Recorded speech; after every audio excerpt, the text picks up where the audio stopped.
1 2 testing 1 2 3 testing 1 2 3 testing 1 2 3 mic check 1 2 1 2 testing 1 2 3 testing 1 2 3 testing 1 2 3 mic check 1 2 1 2 testing 1 2 3 testing 1 2 3.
Mic check, 1 2 1 2, mic check, 1 2 1 2, testing 1 2 3, testing 1 2 3, mic check, 1 2 1 2.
This is a broadcast of Pacers basketball presented by the Athletics Communications Department on the Pacers Sports Network. Fans, as always, for the latest news and updates from your Pacers, please visit GoPeacePacers.com. You can also like the Pacers on Facebook or follow them on Instagram and Twitter at GoPeacePacers.com.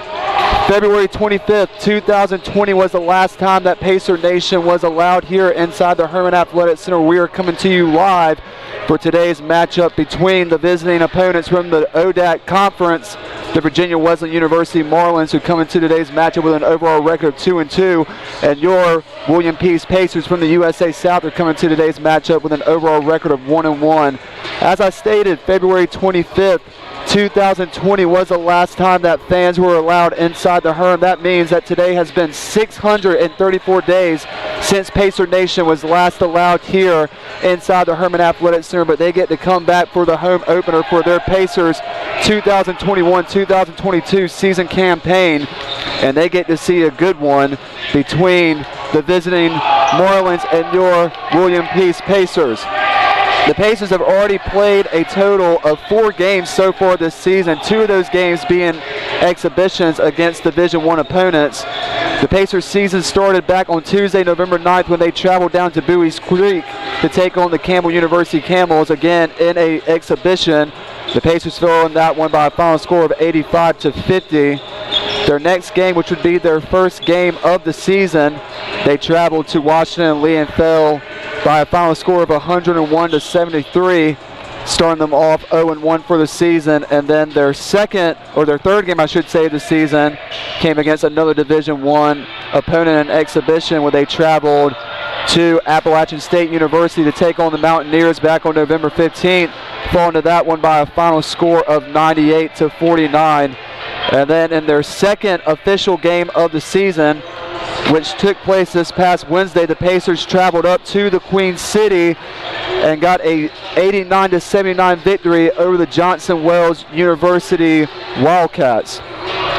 The Pacers men's basketball team picked up their first win of the early season, again with an 89-79 victory over Johnson and Wales University.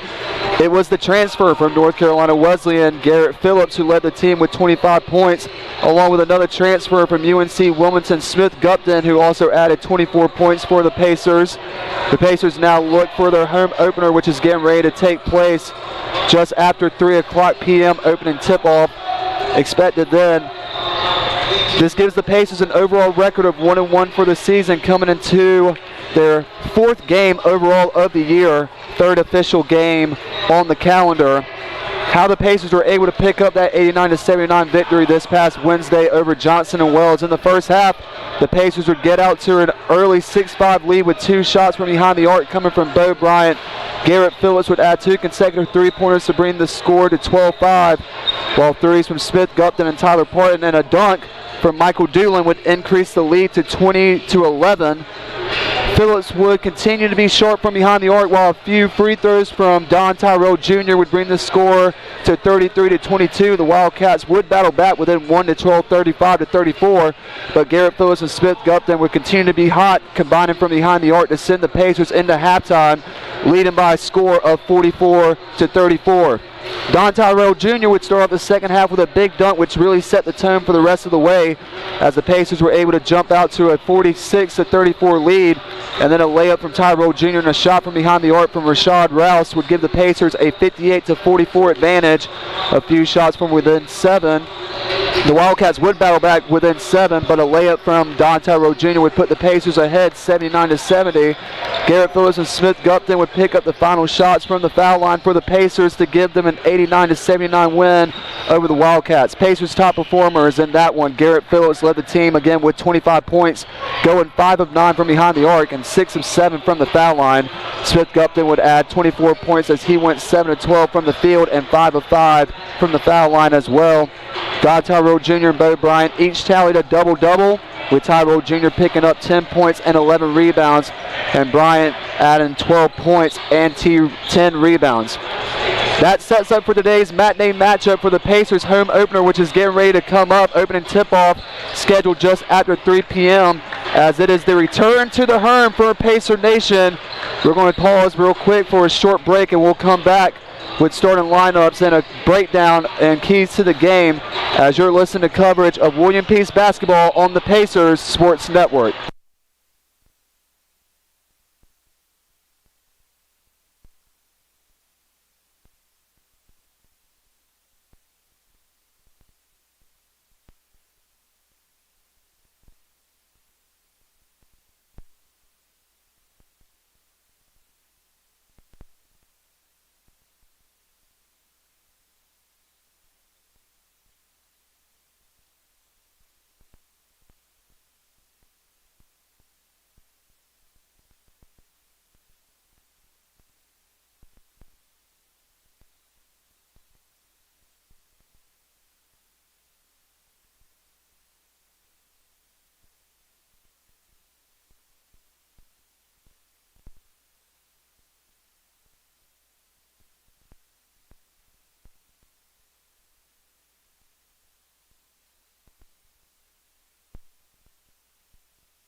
Welcome back into the Herman Athletic Center. We're getting ready for the Pacers home opener of the 21-22 season campaign as they host the visiting team from the ODAC Conference, the Virginia Wesleyan Marlins. The Marlins coming into today's matchup with an overall record of 2-2 for the season. The Marlins' first game took place against the Pacers' opponents in the USA South, the North Carolina Wesleyan Battling Bishops, back on Friday, November 5th, where the Marlins were able to find themselves an 80-69 victory for their season opener, home opener game. Their next game would be the following day as they would travel to University of Wisconsin-La Crosse, which is a very tough opponent, and then would split their overall record, picking up their first loss by a final score of 65-54. The Marlins would get some Division I experience as they would then travel to Old Dominion University right in the town of Norfolk, and they would fall by a final score of 80-60. And then this past Saturday, the Marlins traveled or hosted Marymount University at Town Bank Arena and picked up an 89-57 victory. And let's recap that one real quick. The Marlins started things off with back-to-back three-pointers, one from Miles Wallace and the other Jordan Crump, to take a 6-0 lead after the Saints found the scoreboard off their own three. Virginia Wesleyan would put together 4 points, taking a 7-point lead. 10-3 was the score. Over the next 7 minutes, Marymount went on a 14-10 run, pulling within 3 points, 20-17 within 11:44 remaining in the first half. The Saints came within 3-pointers once more, 22-19, but the Marlins pulled away to take a 12-point lead, 31-19 after a 9-0 run with 7 minutes on the clock. Virginia Wesleyan would grow their lead to 14 points at its highest, 35-21, and the Marlins headed into halftime with a 10-point lead, with the score sitting at 44-33. The Marlins continued to cruise into the second half and were able to hold on to an 89-57 lead. The Marlins were led by Jordan Crump with a career-high 28 points on this afternoon. As we'll take a pause and we'll get ready for the starting lines when we come back on the Pacers Sports Network.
Welcome back to coverage of Pacer basketball on the Pacers Sports Network. My name is Graham Hill, coming to you live from the Herman Athletic Center, where it's been 364 days since your William Peace Pacers last played in front of a live audience, and they have a tough opponent in the Virginia Wesleyan Marlins coming from the ODAC. The only comparison I can make to this is an ACC versus SEC matchup in the Division III level. Let's preview the game for today. This is the fourth meeting all time between the two programs. Virginia Wesleyan leads the overall series with 2 wins to 1 loss. The last matchup between the two teams took place back on November 12, 2019, where the Pacers traveled to Northern Virginia for that contest. The final score from that previous matchup, Virginia Wesleyan picked up a 78-63 victory over the Pacers. Pacers currently on a 1-game losing streak. The longest winning streak for the Pacers is 1 game. The Pacers are 1-0 at home against the Marlins. They are 0-2 on the road. The first matchup taking place back on November 15, 2017 at Norfolk, where the Pacers would lose that one by a final score of 68-67. The Pacers are 1-2 in the last 3 matchups between the Marlins. The largest margin of victory, 91-82. That took place back on Raleigh on December 19, 2018. Smallest margin of victory, 91-82. Total points against Virginia Wesleyan, 222. Average points against the Marlins is 73. Again, this is the first game with fans' attendance inside the Herm since Tuesday, February 25, 2020, when the Pacers last faced Methodist University in the first round of the USA South Conference Tournament. And let's get the starting lineups for both teams. First for the visiting Virginia Wesleyan Marlins. Starting up forward, 5th-year senior, 6'6", number 010 Fisher. 6'2", 5th-year senior at wing, number 2 Corey Pelham. 6'3", senior at wing, or 5'11" junior at point guard, number 11 Miles Wallace. 6'2" junior at wing, number 22 Jordan Crump. And finally 6'5" sophomore at forward, number 32 Eric Rowland. The two teams have met at center court. Tip is up, and we are underway in the Pacers home opener of the 21-22 campaign. 3rd official game of the season. As the Marlins will have possession first, Fisher falls down to the ground, able to pop back out. Marlins take an early 3-pointer, and they are able to knock it down. And that is something you're going to have to look for if you're the Pacers defense to contain in this one. Starting lineups for the Pacers presented by GoPeacePacers.com. 6' junior guard number 2 Garrett Phillips. 5'10" sophomore guard number 5 Tyler Parton. 6'2" senior forward number 11 Don Tyrell Jr. 6'5" junior forward number 21 Bo Bryant, and 6'3" forward guard number 13 Michael Doolan, as the Pacers are able to come up empty-handed on their first possession of the game. Marlins with an early 3-0 lead off the 3-pointer by Corey Pelham.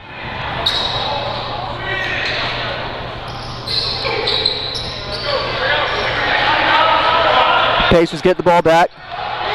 Pacers working left to right on your broadcast screen. Bo Bryant will have it at the top of the key. He's matched up by number 32, Rowland. Bryant drives in from the left side, and he's able to score to get the Pacers their first point of the afternoon.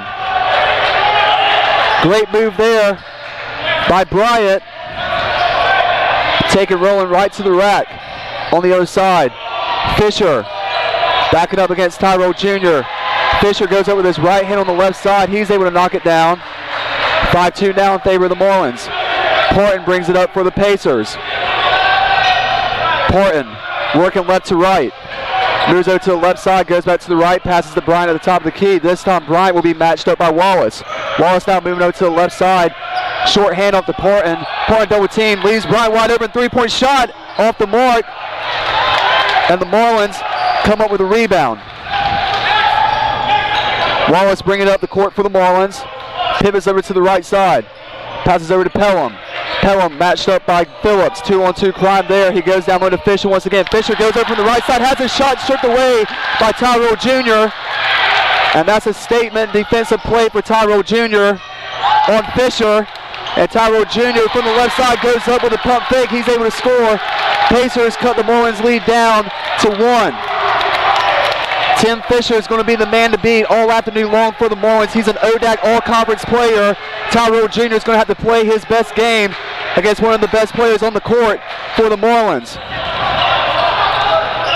Wallace, down low to Fisher. Fisher pops back out, three-point shot is taken by Pelham, no good. Pacers come up with it. 5-4 to score here. 3 minutes already ticked away in the first half. Bryant has it at the top of the key. Bryant, bounce pass to Tyrell Jr. Tyrell Jr. on Fisher. Hands it off to Phillips. Phillips thought about shot it. Phillips, shot on the mark to Porton, and Porton is able to find the easy bucket to give the Pacers their first lead of the afternoon. The Herman Athletic Center starting to get into it, and a turnover is called by the Pacers. As actually the ball might have been stripped away, but we're going to have some substitutions coming on for both teams. As Rashard Rouse and Smith Gupton will come onto the court for the Pacers. Doolin and Bryant will check out. And possession is going to stay with the Marlins as the ball was just stripped away. It's going to be Crump taking it out. Crump to Fisher. Fisher, short handoff pass to Jackson, who just checked in. Three-point shot is up, and it's knocked down by Goldson.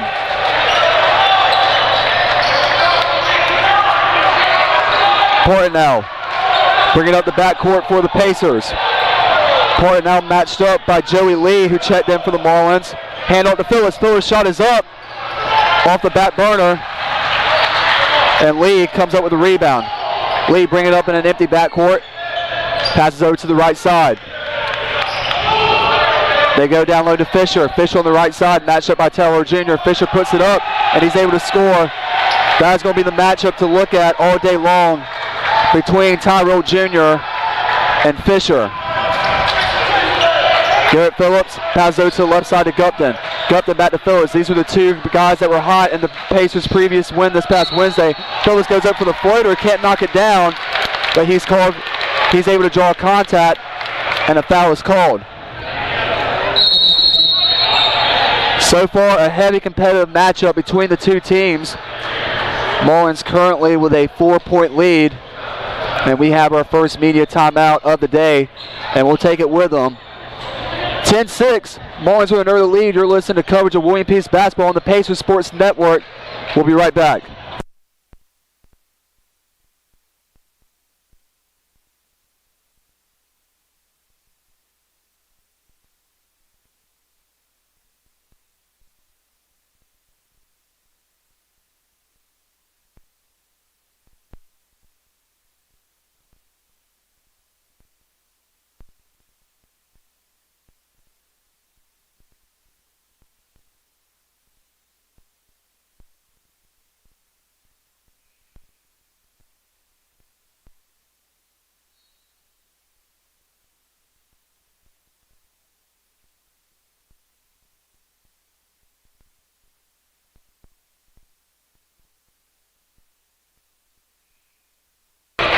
Welcome back inside the Hermans. This is coverage of Pacer basketball on the Pacer Sports Network. I am your host, Graham Hill. Just before we went to the media timeout, Tim Fisher was called for his first personal foul, and that's going to be pivotal to look at, as Fisher is one of the star players for this Marlins team, as he's leading the team in minutes and points this season.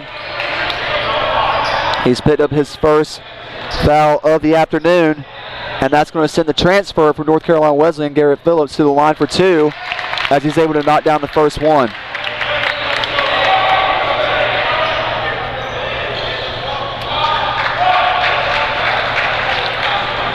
Keys to the game for the Pacers offense: don't let Virginia Wesleyan dictate the pace of play. Also be willing to use some extra set of plays on your runs, and don't be afraid to run different schemes. And the motto of the program for the Pacers that Claude Schill has implemented: let it fly. The Pacers shot more threes against Johnson and Well than Virginia Wesleyan has allowed all year. The Marlins have allowed 51 3-pointers to be taken on the year, and the Pacers had to be strong with the ball in offensive possessions. The Marlins would like to force live ball turnovers. As the Pacers get ready to go back on the defensive possession, keys to the game for the Pacers defense: own real estate. The Marlins are going to be flying around to get to the offensive rebounds and find guys open, as they allow Goldson to go right to the rim to extend their lead to 4. The Pacers also have to close out with high hands, and they can never be 2 lanes away. Help is going to be pivotal for the Pacers defense, especially when you have guys like Fisher down low in the paint. Great pass there to Rashad Rouse, who's checked in for the Pacers, as I believe he was assisted by either Smith Gupton or Malachi Borders. We're going to give the assist to Bo Bryant. Back on the other side, Pacers playing heavy defense as Jackson loses the ball out of play, but it's going to stay on the left side of the court as Corey Pelham and Miles Wallace will check back in. Jackson, Crump, and Lee will check out.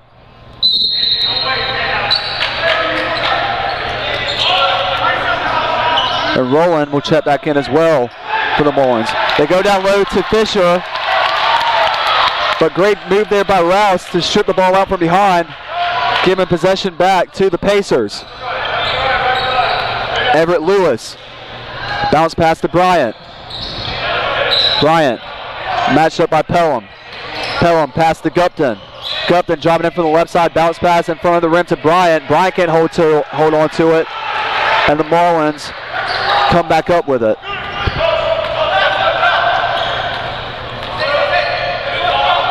Pelham handoff to Goldson. Goldson back to Pelham. Pelham's 3-shot is up, and it is good. And that puts the Marlins back out in front by 5. And then the Pacers immediately turn the ball over, trying to get the inbounds pass in. That gives the Pacers their 3rd turnover already in this one. 2 for the Marlins. Wallace will take it out from the baseline. Just pops it up to Rowland. Rouse did a great job of going up for it against the 6'5 forward. Did knock the ball loose, but they're going to say it was last touch by Rouse. So now Pelham's going to take it out from the side of the court. Passes into Wallace. Wallace swings it over to Goldson. Goldson goes down low to Fisher. Fisher pops it up and is able to get the easy floater to go in. Marlins now extending their lead to 7. Just over 13 and a half to play here in the first. Everett Lewis brings it up from the right side. Goes to Bryant. Bryant goes right back to Everett Lewis, and Lewis is able to score. Great give and go pass there from Bryant to Everett Lewis. Bryant picking up his 2nd assist of the game. Lewis picking up his 2nd point. On the other side, Fisher, this time matched up by Bryant. Bryant swats at it. Bryant trying to put the ball out. Fisher goes up with it. Ball goes out of play as 2 Pacers went for the rebound. And it's going to stay on the left side of the court. Possession remains with the Marlins as now Don Tyrell Jr. will check back in for Smith Gupton. Malachi Borders will also check out. Part will come back in. Fisher over to Rowland. Rowland swings it into the corner to Pelham. Pelham's shot is up, no good. Marlins are able to get the offensive rebound, and they make the Pacers pay for it as they take another 3-point shot and are able to knock it down. Pacers had to be diligent going up for an offensive rebound because the Marlins love to crash the board, as Goldson was able to find space off the rebound and was able to pop it up and score for the Marlins. Tyrell Jr. with the and-1 bucket, and he has a chance for the bonus as he picks up his 4th point of the afternoon.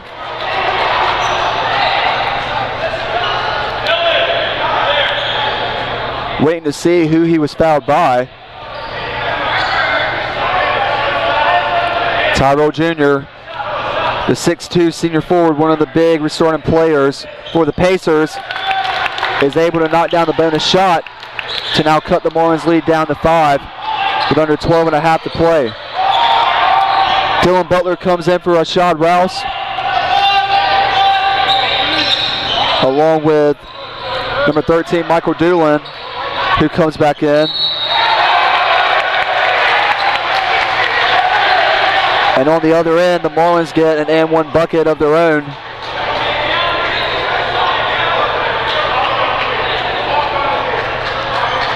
And we'll wait to see which Pacer was called for the foul on that one. As it was the big man, the 6'6", fifth-year senior forward, number 34, Kevin Nicholson, who's checked in for the Marlins. Picks up his first point of the afternoon. Was able to draw the contact and is able to knock down the bonus, as it was Dylan Butler who picked up his first personal.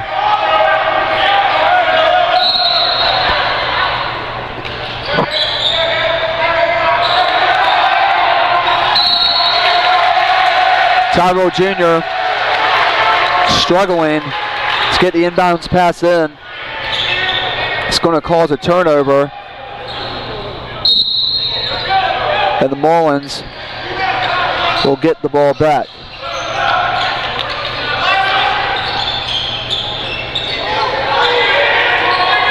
Nicholson goes back up against Butler, and he's able to find the mismatch opportunity to score his second of the afternoon.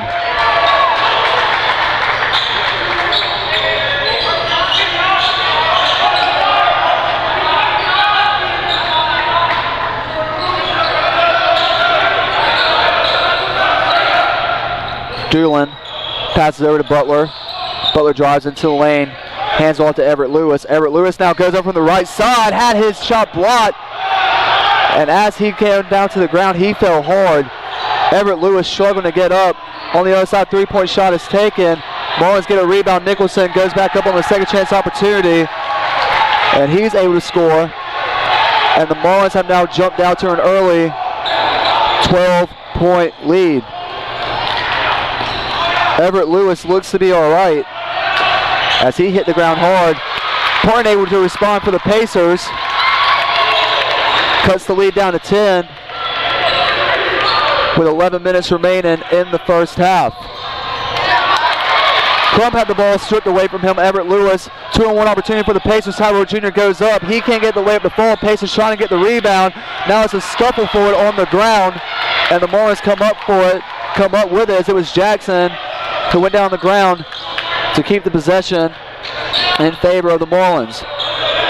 Now on the other end, Goldson goes right up with it. Can't get the shot to fall. And a whistle is going to be blown against the Pacers. And we'll take another timeout. Marlins controlling a 10-point lead with just under 10.5 to play here in the first half. This is coverage of William Peace basketball on the Pacers Sports Network. We'll be right back after this break.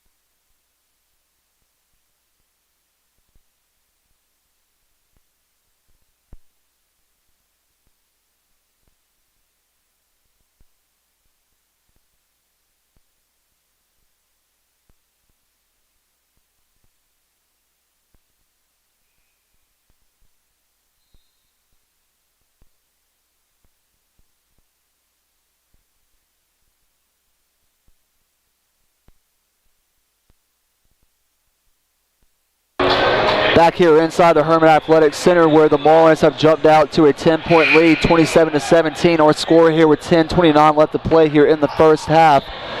Nicholson leads the way for the Marlins with 7 points. He's shooting 3 of 4 from the field. He's followed by Pelham and Fisher, who each have 6 points and are shooting 2 of 4 from the field. Tyrell Jr. leading the way for the Pacers. He has 4 points, shooting 2 of 4 from the field. Portland also has 4 points as he's shooting 2 of 2 from the field. And then Phillips and Bryant and Rouse follow, each with 2 points.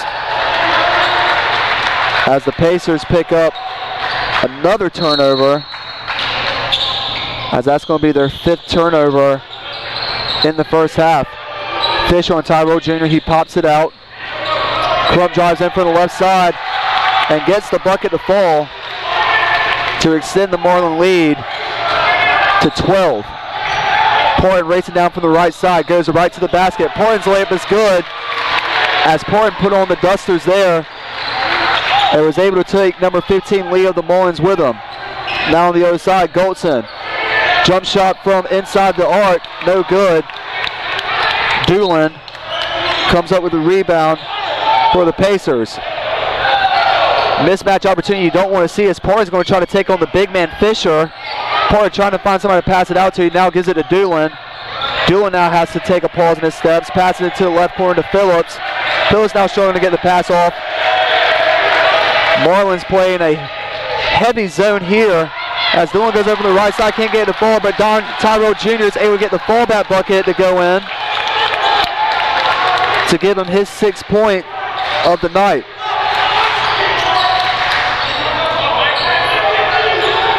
Lee driving in from the right side corner, pops it back out to Goldson. Goldson bounce pass to Fisher. Tyrell Jr. on Fisher. Fisher pops back out to Roland. 3-point shot is taken off the back of the rim. Doolin comes up with a rebound, and Portland will bring it back up the floor for the Pacers. Portland on lead once again. Phillips swings it over to the left side to Tyrell Jr. Tyrell Jr. to Butler at the top of the key. Butler on Roland, I should say. Butler brings Roland down, passes to Tyrell Jr. Tyrell Jr. makes the man fake on the block, and Tyrell Jr. is able to score, giving him 8 points. And now the Pacers have trimmed the Marlins lead down to 6, and the home gymnasium starting to get loud here on the defensive possession. Roland on Butler. Butler swings it out to the corner. 3-point shot taken, and that will silence the crowd as Goldson picks up point number 8 and extends the Marlins lead back up to 7. On the other side, Pacers not able to get their first shot down. Butler shoots it. Butler scores! He knocks down the 3. And just like that, the Pacers find themselves back in it. 3-point shot taken on the other side. It spins around the rim, no good. And the Pacers, who have cut the Marlins lead down to 6, have a chance to cut it down even more. And Dylan Butler's first shot of the night was huge, as he was able to knock down that 3. And a turnover is going to be called against the Pacers. Pacers now have trimmed the lead back down to 6. Marlins still in front of this game, score being 32-26 with 7:38 to play in the first half, as this is coverage of William Peace basketball on the Pacers Sports Network.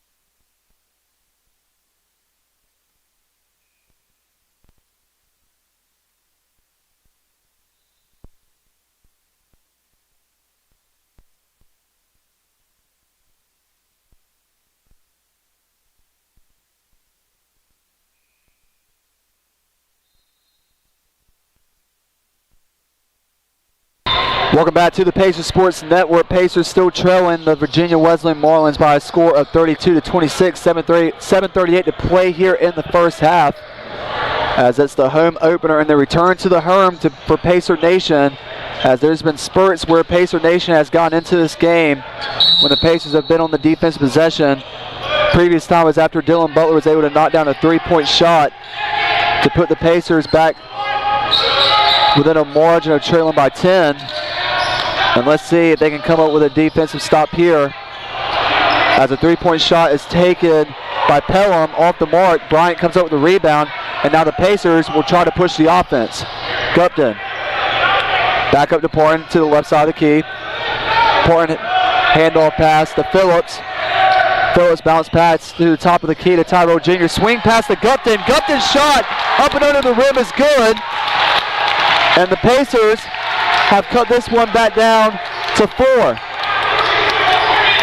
Marlins slow down the offense just a little bit. As now they go right back to Fisher. Fisher's floater is up and good from the right side. Fisher now with 8 points. And this one he's tied for with Goldson in leading scores for the Marlins. Fisher 4 or 5 from the field. He was going to be a player that the Pacers had to look out for. And so far he's proven his dangerous abilities as Smith Gupton from the right side goes up once again. Try to draw contact. Shot's going to be waved off as he's going to be called for the travel.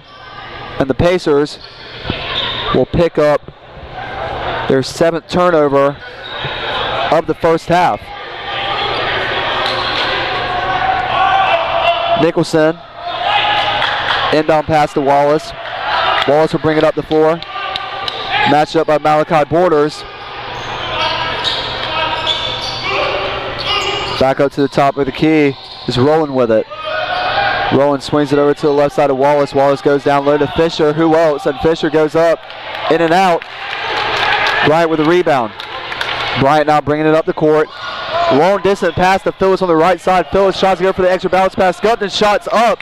Bryant with the rebound. Bryant goes up on the left side. Bryant's able to score. And once again, the Pacers trim the margin by the Marlins to 4. With 5:45 to play here in the first half. Fisher now at the top of the key. 3-point shot taken by Goldson. Goldson able to knock it down. Puts the Marlins back up in front by 7. Borders. Top of the key, he's matched up by Wallace. Now swings over to the left side of Gupton. Gupton tried to put a spin move on Goldson. Bryant to Gupton. Gupton back to Bryant. Bryant goes under the rim, tries to get the extra pass off to Rouse. Rouse thought about taking a 3-point shot, passes off to Bryant. And when Bryant received the pass, he was standing out of bounds. 8th turnover already for the Pacers in half number 1.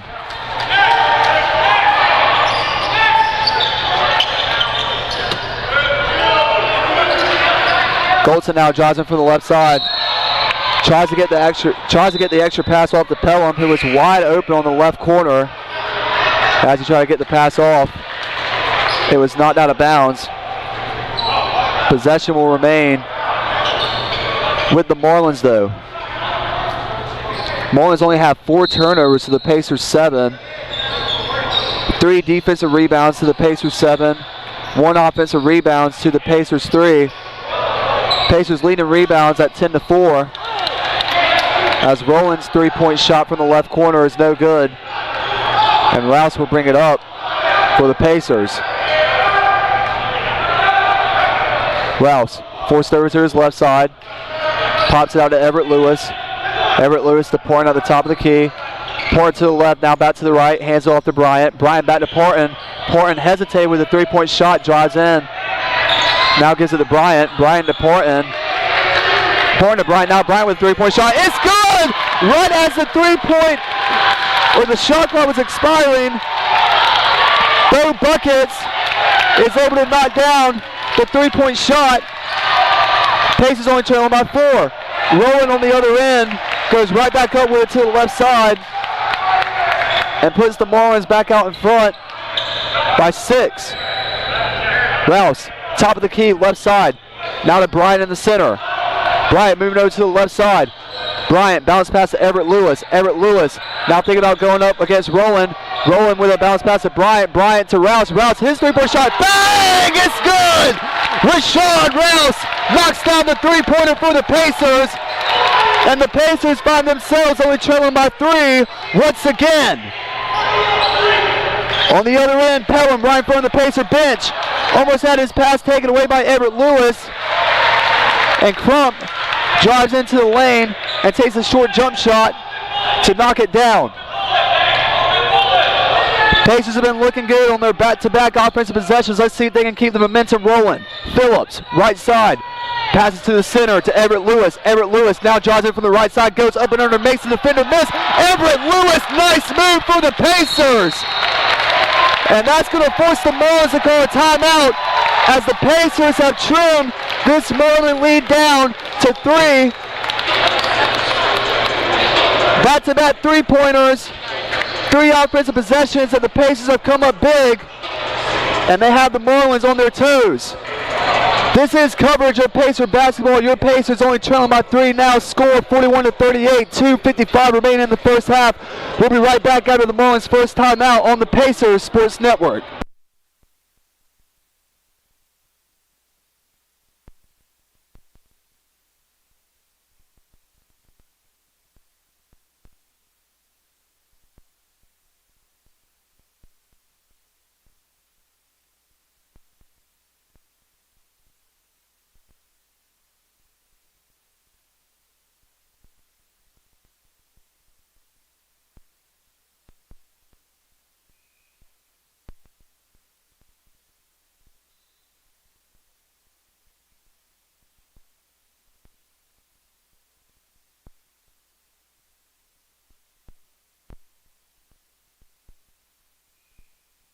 Back here on the Pacers Sports Network, we're starting to have an exciting finish here to the end of the first half as the Pacers have now cut the Marlins lead just down to 3. The largest margin that the Marlins had at one point was 12 points. But the Pacers were able to knock back-to-back big three-pointers and were able to come up big on the previous offensive possession. And the Marlins will try to recap coming out of the previous media timeout. And let's see what the Marlins can do here. Lee, right corner, pops it back up to the top of the key. 3-point shot taken by Crump, no good. Parton will bring it up from the right side of the court right here in front of us. Moves over to the center, now goes back to the right side, hands it off to Cole Atwood. Atwood shot's taken, it goes off the back of the rim. Fisher comes up with a rebound.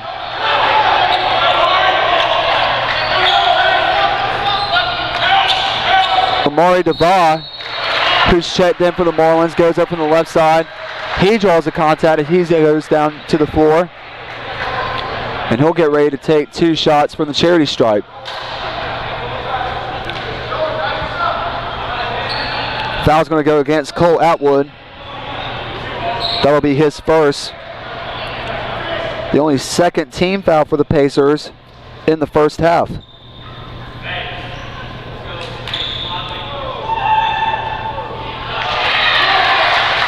First shot by Dava is good.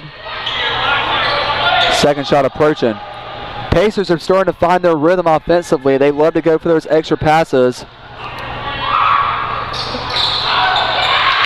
And on those big back-to-back three-point plays, that was the difference maker. The Pacers not being selfish with it as they drove into the rim and were able to get the extra pass off as Everett Lewis will take the basket himself. Unable to make contact. Fisher will bring it back up for the Pacers. He hands off to Lee. Lee will give it to Goldson. Goldson will pass in the left corner to Dava. Dava to Fisher. Fisher goes up and under from the left side. Shot no good, but able to draw contact. More free throws coming up for the Marlins as the Pacers pick up their 3rd team foul.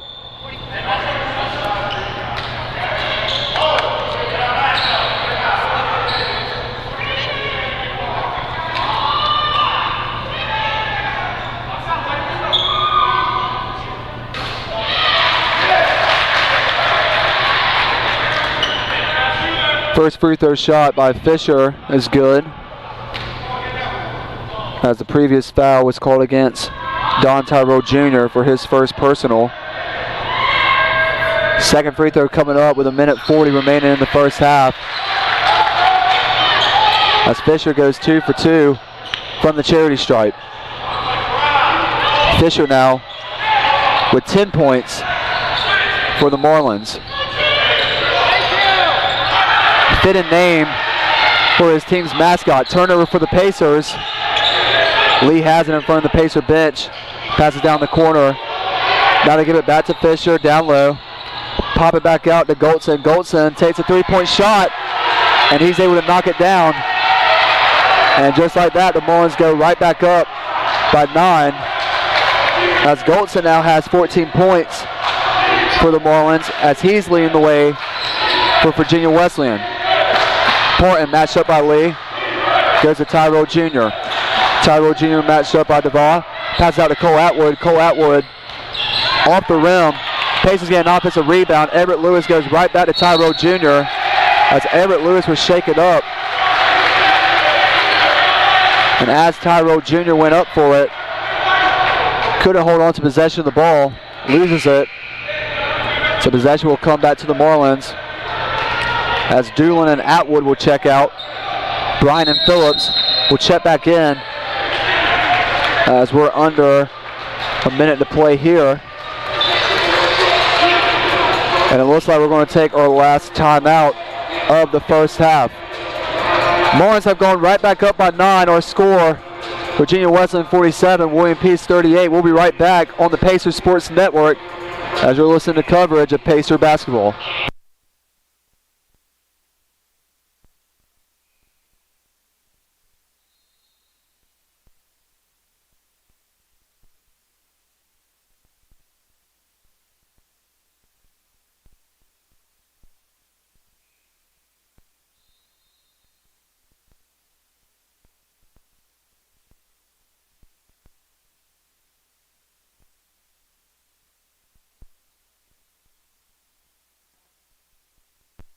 Back here on the Pacers Sports Network following the Pacers' first timeout of the afternoon. As Virginia Wesleyan will have the ball with 45 seconds to play here in the first half. Fisher will bring it up as the Pacers were trying to play a deep press there. Now Lee will bring it over center court. Lee, matched up by Porton, gets the screen from Fisher. Lee not able to find any space. Pacers playing heavy defense. Now here's the matchup to look at. Tyrell Jr. to Fisher. Fisher goes up with it, loses the ball. They're going to say it's going to remain on this side of the court as it was last touched by Tyrell Jr. That will give Lee the chance to take it off from the baseline with 25 seconds to play here. 11 on the shot clock. Gives the inbounds pass to Fisher. Porter tried to go up against the big man and strip it out. Fisher now goes up with it. Foul is called. And that could be Tyrell Jr.'s second foul of the game.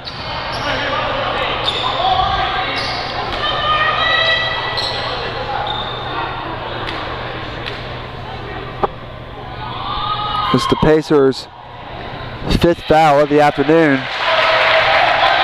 As Fisher's first 3 free throws good. Previous foul is going to go against Tyler Porton for his first. 20 seconds remaining. Shot clock is off. As Fisher can't get the second free throw to fall in. So that's going to set up for the Pacers to have the final offensive possession of the first half. 10 seconds left in the first. Tyrell Jr., top of the key. Swings over to Porton on the right side. Gives it back to Everett Lewis. Under 5 seconds to play. Everett Lewis has to get a shot up as he has the ball stripped away. And it goes out of bounds. But that's only going to give the Pacers a fourth of a second to get a shot off in the first half.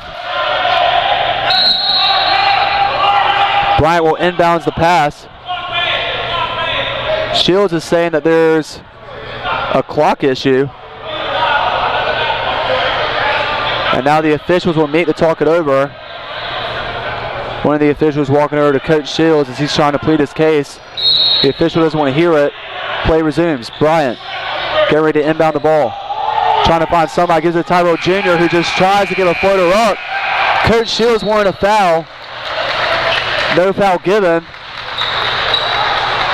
And that's going to send the two teams into the locker room.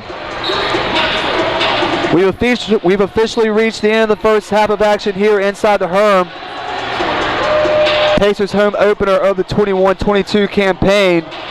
Our halftime score right now, your Pacers find themselves trailing to the Virginia Wesleyan Marlins by a score of 48-38. We'll take a quick pause. Coming up on our halftime show, we'll be joined by special guest, our very own William Peace Athletic Director, Mr. Tom Curl. We'll also bring you first half stats and analysis, but first let's take a quick pause as you're listening to coverage of William Peace basketball presented by the Athletic Communications Department. We'll be right back after this short break on the Pacers Sports Network.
Welcome back into the Pacers Sports Network as it is currently halftime here in the Pacers home opener and the return to the Herm for Pacer Nation. Your Pacers currently trailing the Marlins by a score of 48-38. Pacer Nation, our next upcoming event is going to be Doubleheader Tuesday for WPU's basketball programs. It all starts with your WPU women's basketball team as they have their first home opener, and they also start off USA South Conference play as they'll host the Methodist University Monarchs at 5 p.m. Pre-game coverage for that one will begin at 4:45 on the Pacer Sports Network with the opening tip-off shortly after 5 p.m. Your WPU men's basketball team follows that game as they'll host non-conference opponent, the Ferrum College Panthers. This game today starting off the first of a 3-game home stretch for the Pacers. That's going to be the second game of the home stretch, as we'll have a shortened pregame coverage for that one with the opening tip-off shortly following after 7 p.m. on the Pacer Sports Network. And as always, both games can be viewed on the WPU Athletics YouTube channel presented by the Pacer Sports Network. Coming up, we're still going to be joined by William Peace's very own athletic director, Mr. Tom Curl. We're going to talk to him about having fans back in the stands here inside the Herm and also how excited he is for this 2021-2022 full season of Pacer basketball for both the men's and women's team. And then we'll also have first half analysis and stats. But we're going to take another pause here on the Pacers Sports Network.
Back here on the Pacers Sports Network again, our halftime score. The Pacers currently trailing the Virginia Wesleyan Horns by a score of 48-38.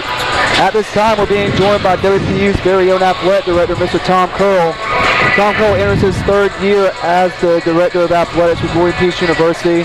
WPU first named Mr. Curl the director of athletics in the summer of 2009. Curl joined WPU University after serving 16 years in various roles at Plattsburgh State. While there, Curl would hold the titles of compliance administrator, assistant athletic director, and associate athletic director. In those roles, Curl worked on the President's Task Force for Prevention of Sexual Assault, the campus-wide Affirmative Action Committee, and was a member of the Campus Planning Committee. But WPU is very lucky to have him here as our current athletic director. Mr. Curl, thank you for joining the broadcast. Pacers obviously have some work to do here at halftime, but so far, what did you see now of the first half action? I saw a lot of hard work, and I really like the way I thought they were high energy, and I like the fact that they're getting a lot of crowd support from the fellow student body. So it's a high energy atmosphere. The players are responding to it. They're playing an outstanding team, and I think they're giving them all their worth. But I've also seen, it's early in the season, the non-conference game. Coaches playing a lot of different people. So I think we're down 10, but I think we made a couple of runs to get it closer than that. But I like what I see in terms of the energy and the vibe of the gym is really positive. Let's talk about the Virginia Wesleyan Horns once for a little bit. They do come from the ODAC conference, which in my opinion is one of the top 5 power conferences in all Division III. I made a point earlier that you could compare this to maybe an ACC versus SEC matchup as terms of Division III, but this is, I believe, one of 5 ODAC opponents that the Pacers men's basketball team is going to face in the preseason.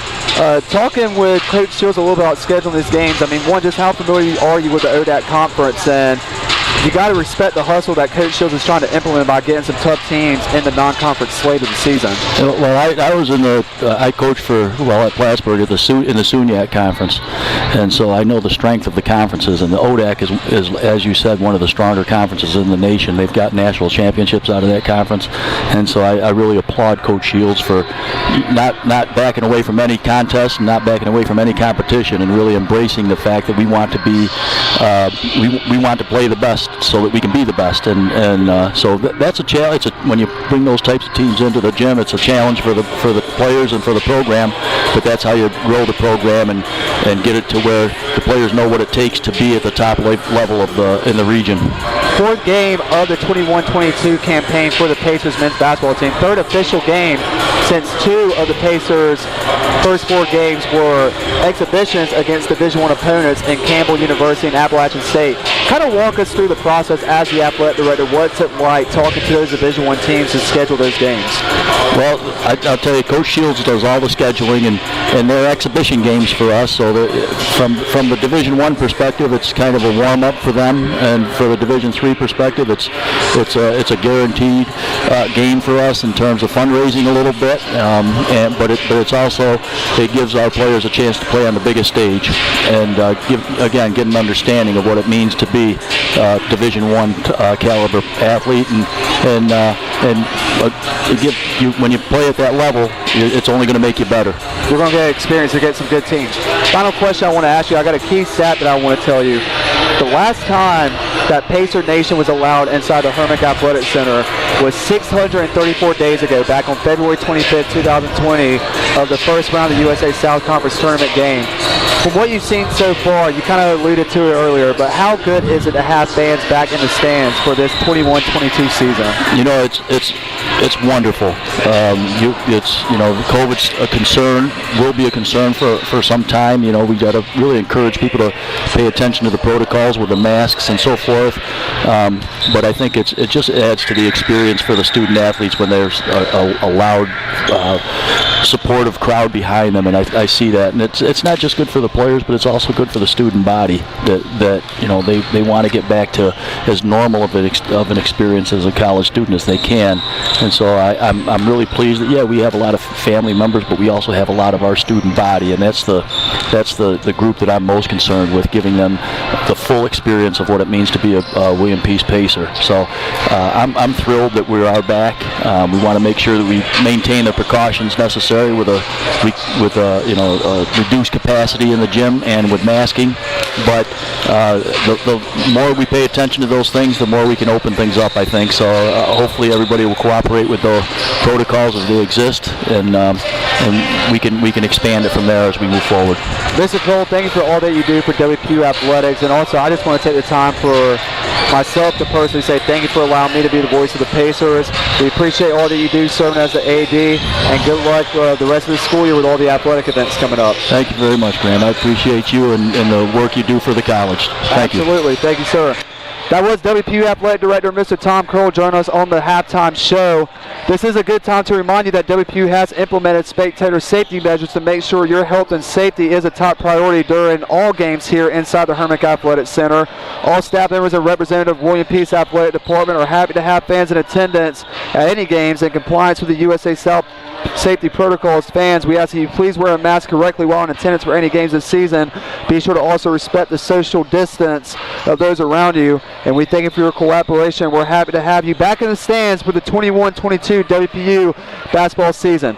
We're going to take one more quick pause here on the Pacers Sports Network. When we come back, we'll have first half stats and analysis and more, followed by second half action between your William Peace Pacers and the Virginia Wesleyan Marlins, as it's the home opener for your Pacers, currently trailing the Marlins by 10 at the half. We'll be right back on the Pacers Sports Network.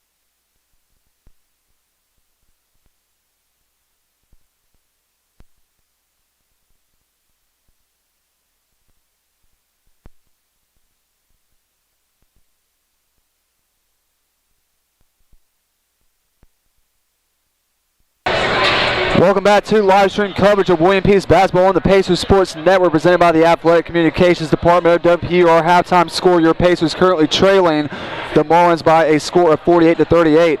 Let's take a look at the first half stats brought to us by GoPeacePacers.com. Fans, for the latest news and updates to game day previews to game recaps from WPU Athletics, please visit GoPeacePacers.com. You can also like the Pacers on Facebook or follow them on Instagram and Twitter at GoPeacePacers. Marlins do control a 10-point lead here at the half. They're shooting 8 of 29 from the field at 62%, 7 of 13 from behind the arc at 53%, and three-point shooting. They're 5 of 7 from the line, shooting at 71% from the charity stripe, and they currently have 2 team fouls. The Marlins currently are being led by number 3, Goldson, who has 17 points in total. He's shooting 6 of 8 from the field, 5 of 6 from behind the three-point arc. He is followed by number 0, Fisher, who has 11 points and is shooting 4 of 6 from the field, 3 of 4 from the free throw line. And both Nicholson and Fisher both have 1 rebound. For the Pacers, they're shooting 6 of 26 from the field, 61%, 3 of 7 from behind the arc, 42% in three-point shooting. They're 3 of 3 from the free throw line, which is always good to see. And the Pacers are being led by Don Tyrell Jr., who has 9 points, shooting 4 of 6 from the field. He's 1 for 1 at the free throw line, 5 rebounds, 2 assists. And then he is being followed by number 21, Bryant, who has 7 points, shooting 3 of 4 from the field, 1 of 2 from behind the arc, 4 rebounds, 3 assists.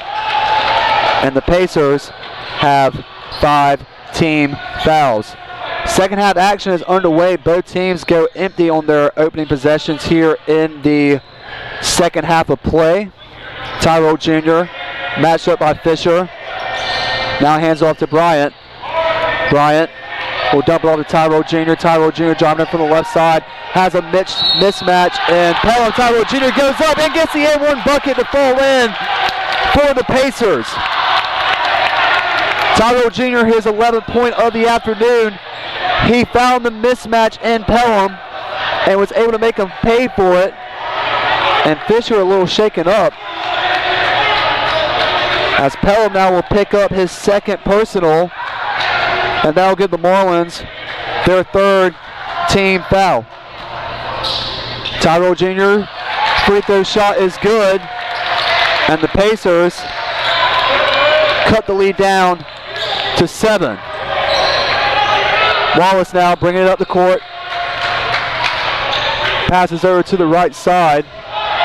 Now they switch the court as Pelham has it. Pelham almost lost his footing. Pops it out to the right corner. Three-point shot is taken, and it is knocked down by Rowland.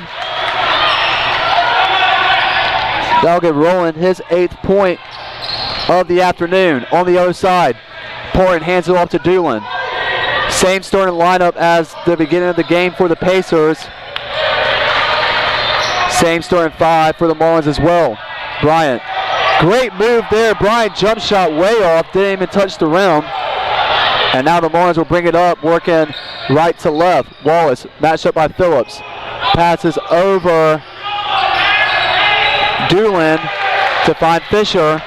And Fisher is able to make the Pacers pay once again, giving him his 13th point of the afternoon. He's shooting 5 of 7 from the field.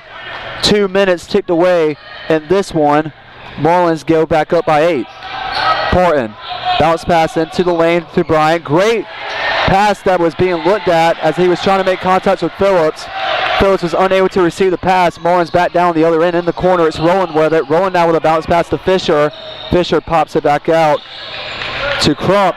Crump shot just grazes the front of the rim, and Bryant will bring it back up the court for the Pacers. Bryant hands it off to Tyrell Jr. Tyrell Jr. gives it off to the right side to Porton. Porton looking to go back to Bryant. Now finds Bryant driving towards the basket. Bryant almost had a dunk there, but he's able to make the shot count. And the Pacers slim the lead down to 10. Pacer faithful starting to get into it a little bit on this defensive possession. Fisher bodying Tyrell Jr. Fisher tries to get a floater up. It goes straight up in the air, and they're going to say a foul was called against Tyrell Jr. No help there provided by the Pacers as Fisher just went right up, and honestly that's been the key of the story so far this afternoon. As one of the keys to the game for the Pacers on the defensive side was you can't be 2 lanes over. So far Fisher's had everything and then some down low, as you got to give credit to Tyrell Jr. He's been good at defending, but he just needs a little bit of extra help from the assistant of his Pacer teammates. As that's going to give Tyrell Jr. his 3rd personal foul. And that's something that you got to keep track of if you're head coach Claude Shields, as Tyrell Jr. is about the only one that can guard Fisher in this one.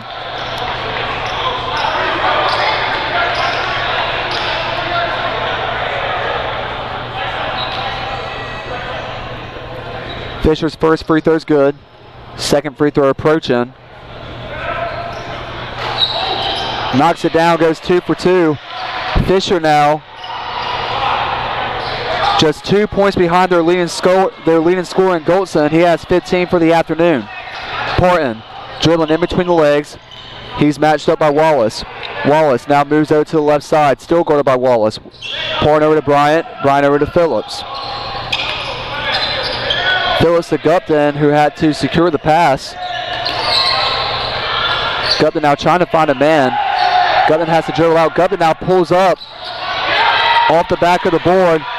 Rashad Rouse was battling for the rebound, unable to hold on to it, and Wallace will bring it back up for the Marlins. Left side, Wallace guarded by Porton. Wallace passes over to Goldson. Goldson guarded by Gupton. Gupton to Fisher. Now Bryant's going to take his turn at Fisher.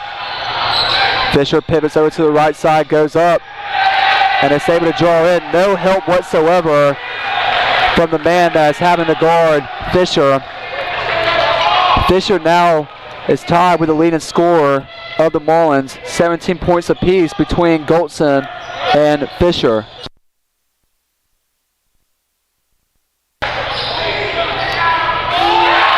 As the Pacers are able to respond with a 3-point shot, as that's going to be Garrett Phillips, the transfer out of North Carolina Wesleyan, off the assist by Rouse. Phillips, his 5th point of the afternoon. Pacers trail by 11. No good for the Marlins on their next offensive possession. Gupton now will take a three-point shot. In and out. Fisher comes up with a rebound. And now the Marlins will look to push the tempo. Goldson against Rouse. And just as Goldson was about to get the easy bucket, Rouse sacrifices himself for the foul. And that's going to send us into immediate timeout. Second half is underway. Just 5:16 to play here between the Pacers and the Marlins. Pacers trailing by 11. As we're going to have a quick pause here as you're listening to coverage of Pacer basketball on the Pacer Sports Network.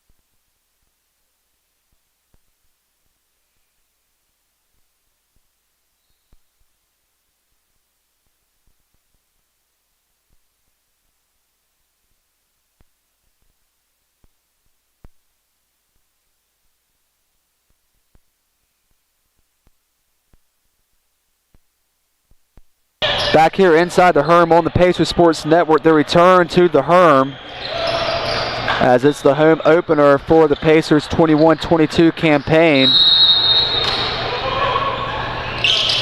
As Rouse picked up his first foul of the afternoon. That's the first team foul of the second half. Marlins with possession as they lead by 11. Fisher left side goes up and under the rim. And Fisher now is starting to make the Pacers pay all day long down low underneath the rim. Yeah, watching the film, Tim Fisher was the key factor in today's matchup. He's a leading conference player as Garrett Phillips jacks one up, and Phillips knocks it down from the Krispy Kreme parking lot, and that's going to give the Pacers a little bit of life as they cut the lead back down to 10. But on the other side, they leave the Marlins wide open, and Jackson makes the Pacers pay. Coach Shields is not happy. And a timeout is going to be called against the Pacers. That will be their second timeout of the game. I don't think Coach Shields was too happy with how the team was celebrated. And Coach Shields is marinating over there on the sideline and is laying it into his team. Another timeout on the floor. The Marlins have re-extended their lead to 13. We'll take another pause with them, as this is William Peace basketball on the Pacer Sports Network.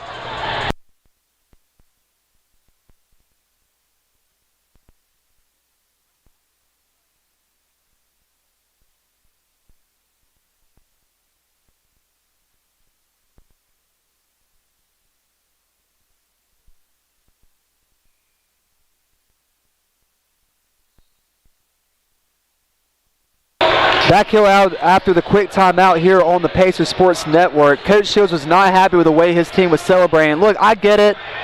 It's the first home game of the season. You haven't played in front of your fans in 634 days, but when you're playing against a team like Virginia Wesleyan coming out of the ODAC Conference, a Power 5 conference in the USA South, after you knock down a three, you got to get back on the other end of the court. Celebrate after the game's over. That's why the Pacers currently find themselves trailing by 13. On the other end of the side, Dylan Butler is bobbling for the ball. Virginia Wesleyan comes up with it. They go right to the rim, and the layup is good by DeVaugh. And the Marlins have extended their lead to 14, and now the Marlins bench is starting to take over the Herm. Everett Lewis to Gupton. Gupton drives into the center of the lane, passes off to Butler. Butler gives it right back to Everett Lewis, who flies at the rim and one. Count the basket. Everett Lewis took off like a freight train and was able to knock down the bucket for the Pacers.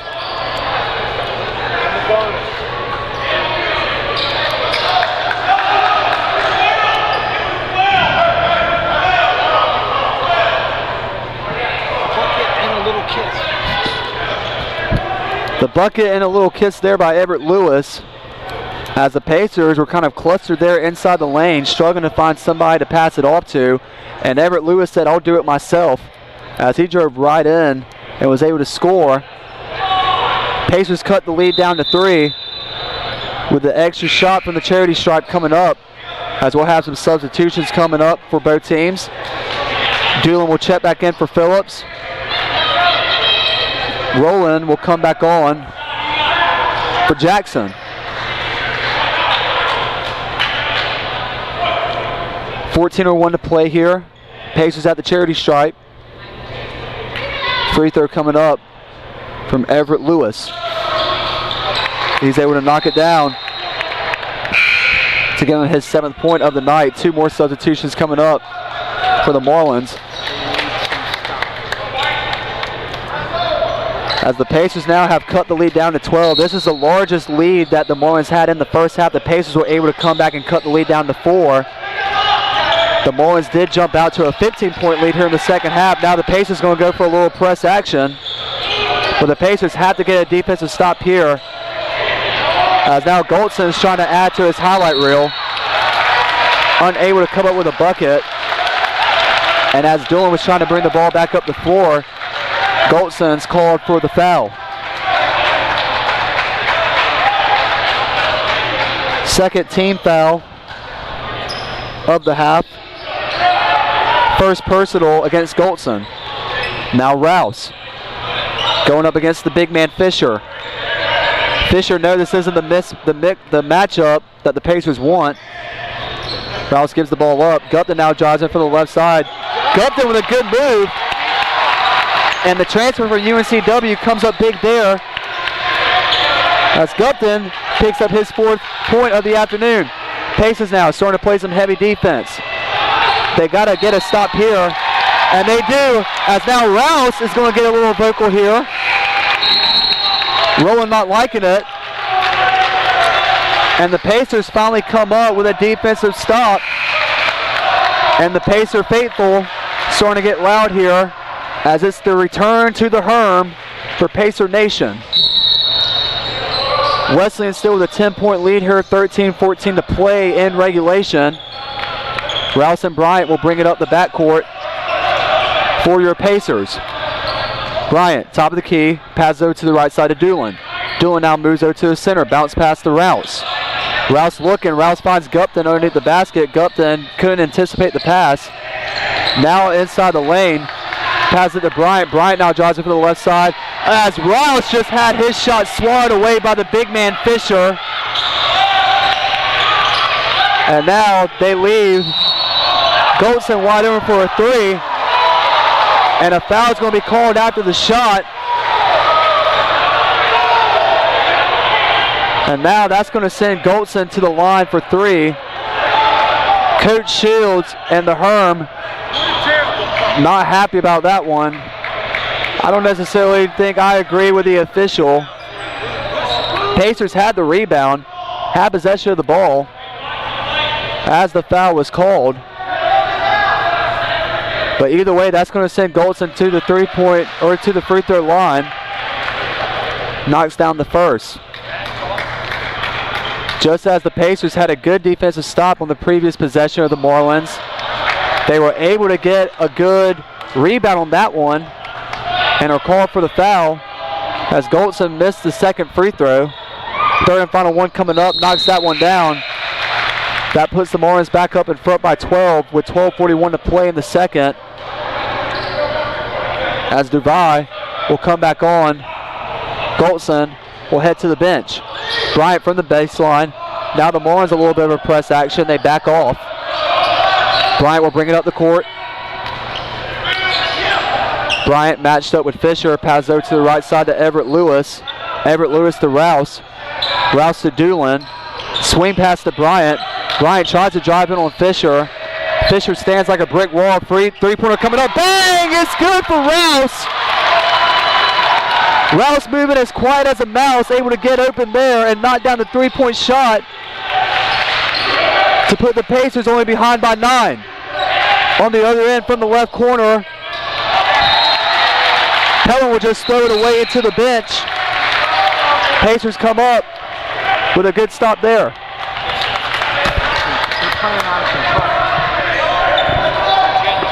And as the Marlins have started to speed up the Pacers a little bit, that's one thing that we talked about in the keys to the game. Pacers have to control the pace of the game. If the Marlins want to try and speed it up, so be it. But the Marlins have suffered so far this season in turnovers when they try to play the fast tempo. And now Everett Lewis is able to knock down the bucket. He has 7. Pacer Nation starting to get loud here. Double defense there on Wallace. Reach and foul going against the Pacers. That'll be their 3rd team foul of the half. And immediate timeouts on the floor. 11:21 to play here in regulation. Pacers still trail the Marlins only by 7 now. Following the reach and foul. As we'll be right back after the immediate timeouts. This is coverage of Pacer basketball on the Pacer Sports Network.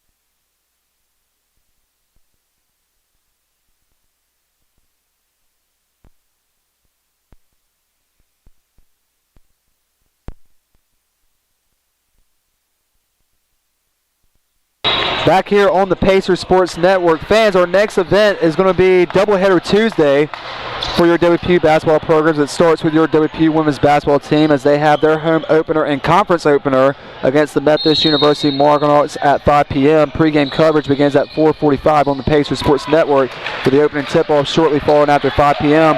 Your Pacer men's basketball team is also back in action that Tuesday as they'll host non-conference opponent Ferrum College at 7 p.m. Pre-game coverage to be determined.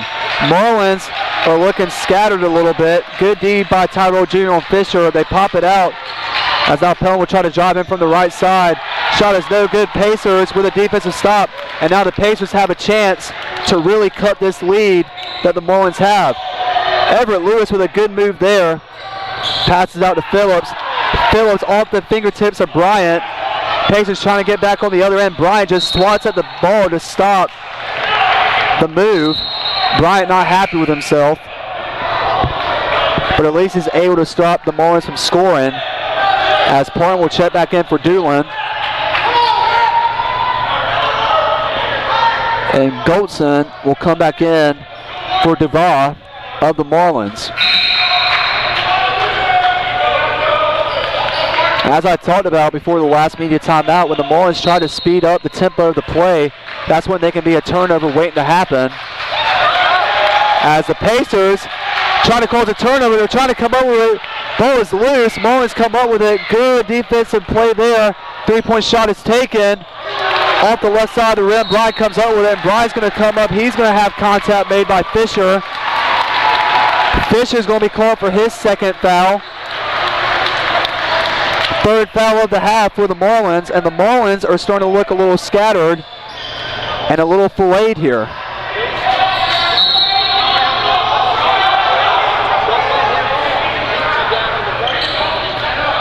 Pacers, offensive possession. Just over 10.5 to play here in the second. No team has scored in the last minute and 40 seconds. Pacers currently on a 15-0 run.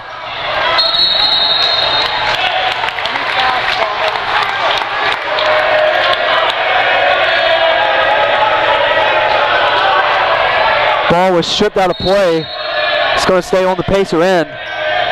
Bryant will take it from the baseline. 8 seconds on the shot clock. Gives it to Parham. Parham can't hold on to the ball. Parham gives it out to Bryant. Bryant trying to take a 3-point shot. Bryant did go up with it. Tried to draw a foul. The ref doesn't get the signal. Ball's going to stay with the Pacers. Bryant will take it out to the left side of his bench. Gives it to Parham. Parham up and under. Portland just didn't have a good look under the basket on the other end. Rowland takes a shot. Rowland comes up under empty-handed. And now the Marlins have gone scoreless for 2.5 minutes as the Pacers are trying to dig into this lead. They come up empty-handed on the previous offensive possession as they lost the ball out of play. That's a key stat to keep in mind right now. The Marlins haven't scored a bucket in almost 3 minutes. However, the Pacers haven't done themselves much favors either. They just need to get another defensive stop. And they need to force the Marlins to pick up the pace a little bit. That's when the Marlins start to look a little scattered around the perimeter. But the Marlins right now are going to slow down the pace a little bit. Rowland has it. On the left corner to Goldson. Rowland now jacks up a three off the mark.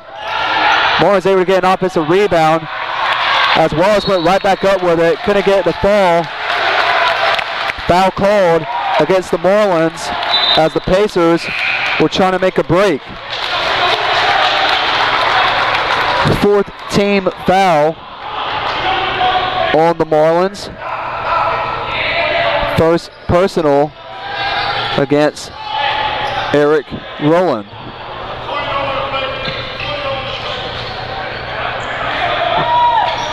Tyrell Jr., who leads the Pacers in scoring, will bring it up the court. He's going to be fouled by Fisher. That's going to be Fisher's third personal of the afternoon.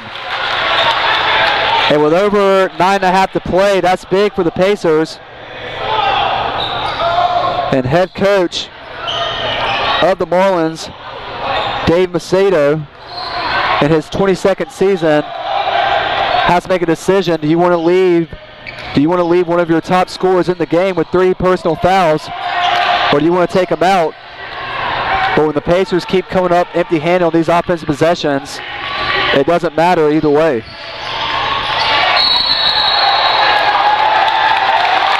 As correction, the foul was actually against Corey Pelham of the Marlins. That's Pelham's third personal foul, though. And Pelham only with 6 points in this one as the Marlins draw another foul, as that's going to go against number 11 Wallace for his first personal. So now the Marlins are up to 6 fouls in the second half.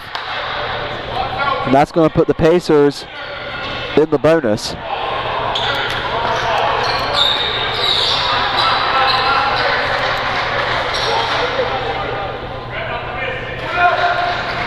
First free throw from Portland is good.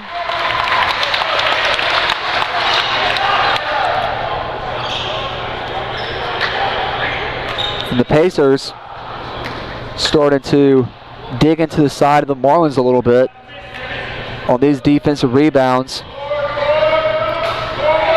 But they just have to come up on some offensive rebounds.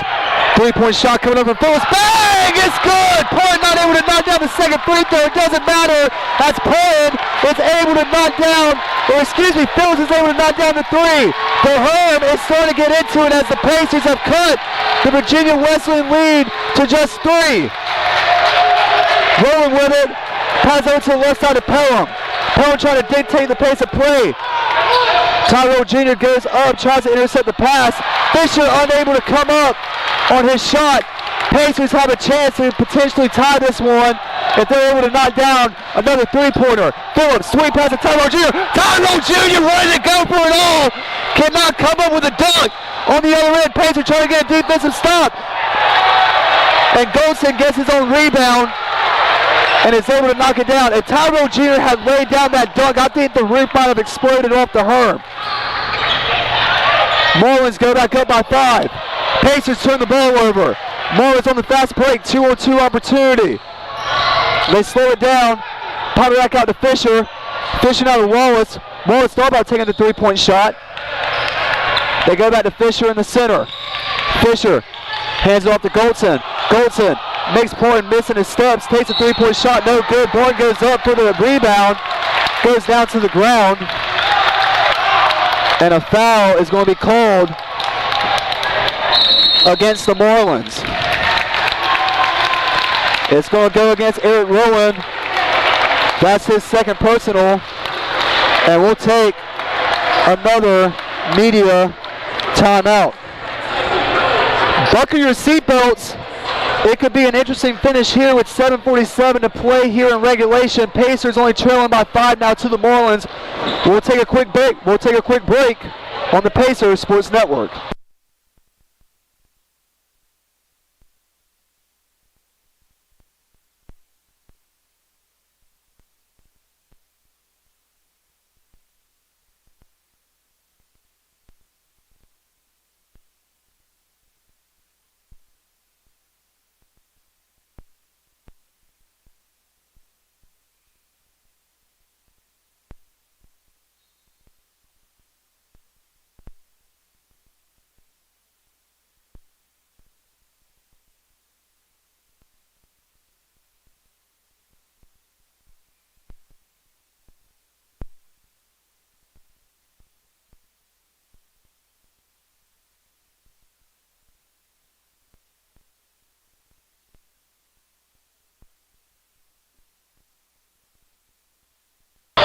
Back here on the Pacers Sports Network as they've cut the Marlins lead down to just 5 off the previous 3-point shot by Garrett Phillips, who now has 11 in this one.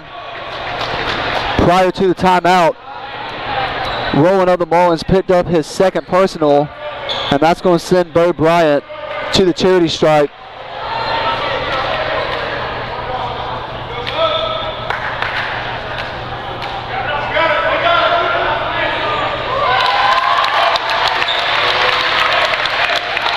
As Bryant knocks down the first free throw.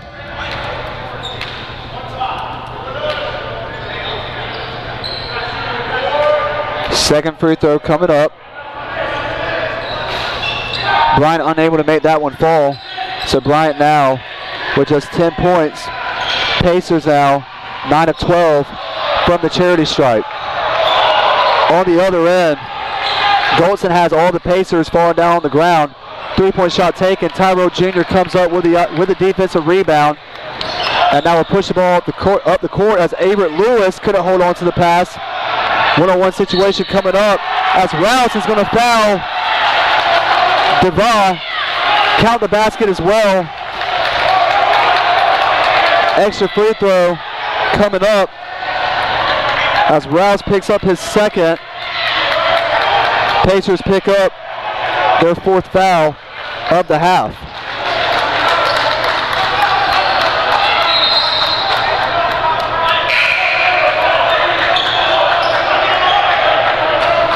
Ten to 8 the foul count. More fouls going towards the Marlins. As Bryant will check out, Gupton will check back in. Doolin will also check back in. Phillips will check out.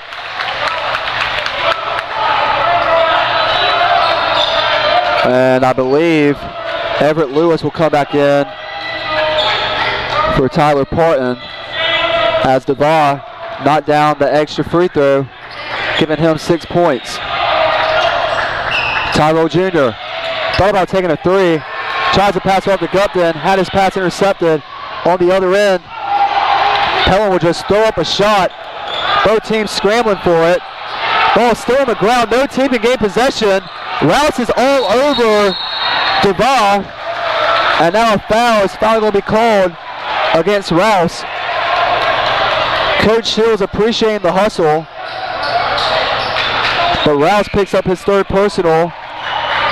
5th team foul. And possession will remain with the Marlins.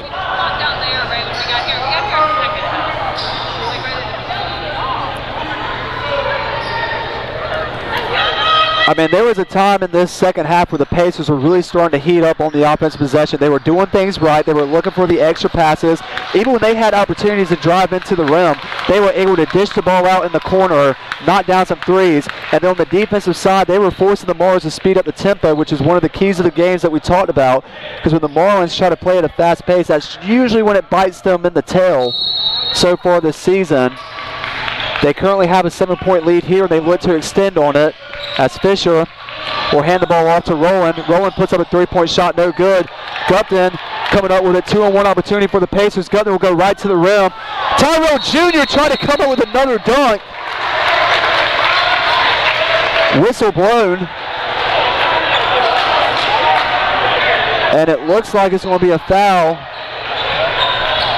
against the Marlins.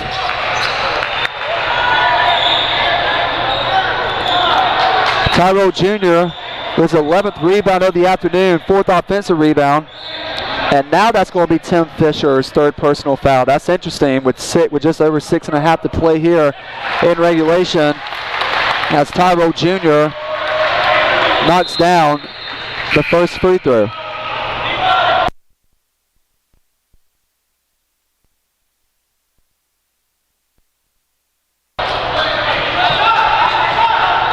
Tyrell Jr. leading the Pacers in scoring this afternoon. He's 5 of 9 from the field. I'm not even going to say that next stat until after this next free throw. I don't want to bring on the commentator curse, as the officials discussing things over at the score table. And actually it's number 2, Corey Pelham, being attended to by one of the Pacers athletic trainers. Getting some tape on his right hand. That allowed the Pacers to talk things over. Tyrell Jr. was able to knock down the first free throw, making the score 71-65 in favor of the Marlins. Second free throw pending. Tyrell Jr. remains perfect from the charity stripe, shooting 5 of 5 from the afternoon. Now has 14 points on the afternoon. Wallace brings up the court. Marlins playing fast here. Fisher, left corner. Not the matchup he wanted, as Everett Lewis was guarding Fisher. Not sure what the Pacers really had in mind there. That puts the Marlins back up in front by 7, following Fisher's 21st point of the afternoon. 21. Pacers try to crash towards the board, unable to get the layup to fall. Marlins back on the other end. Goltson with it, passes it to Fisher. Fisher hands it off to Wallace. Wallace back to Fisher. Fisher now from the right side will pull it up. He knocks it down.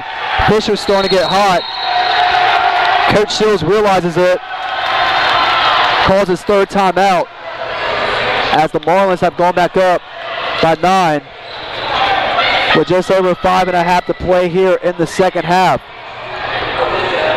We'll take a break with them, as this is coverage of William Peace basketball right here on the Pacers Sports Network.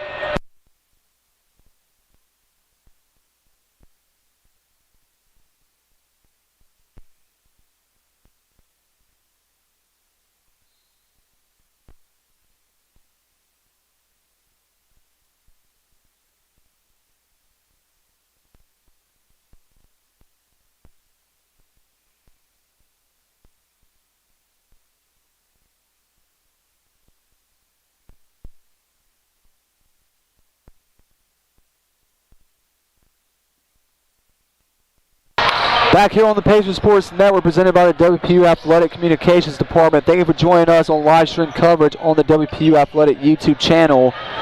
Coming out of the Pacers' 3rd timeout,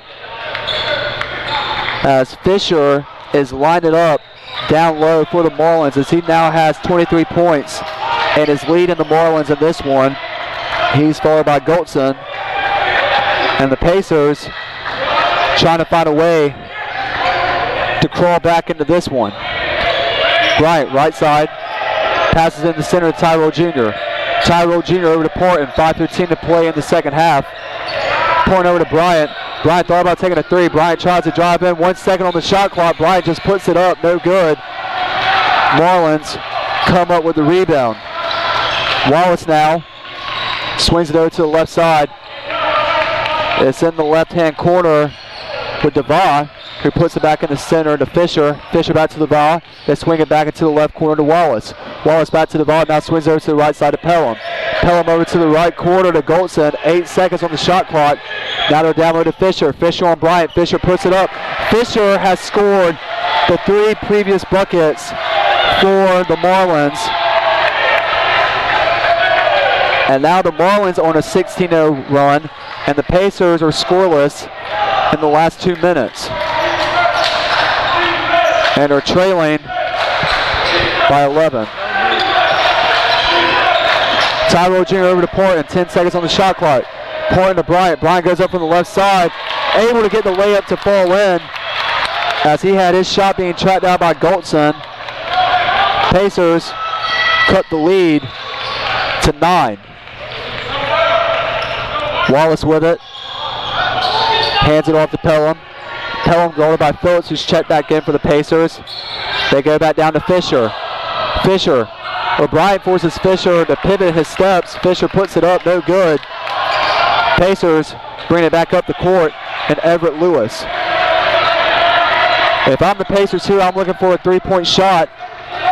Everett Lewis, bounce pass over to Phillips. Phillips backs off. Now tries to drive in the lane. Phillips lost the ball momentarily, gives it to Bryant. Now here's the 3-point shot I was talking about, off the mark. Everett Lewis tries to save it for the Pacers as he was diving into the bench, but the Marlins come up with it. 3:10 to play here. Marlins still with a 9-point lead. 15 seconds on the shot clock as the Marlins throw the ball away, and that'll send us into immediate timeout. Pivotal moment in the game here with just over 3 minutes to play here. Pacers still trailing the Marlins by 9 as we're getting ready to close out the 3rd official game of the season for the Pacers. First official home game of the season, as we'll take a quick break as you're listening to coverage of Pacer basketball on the Pacer Sports Network.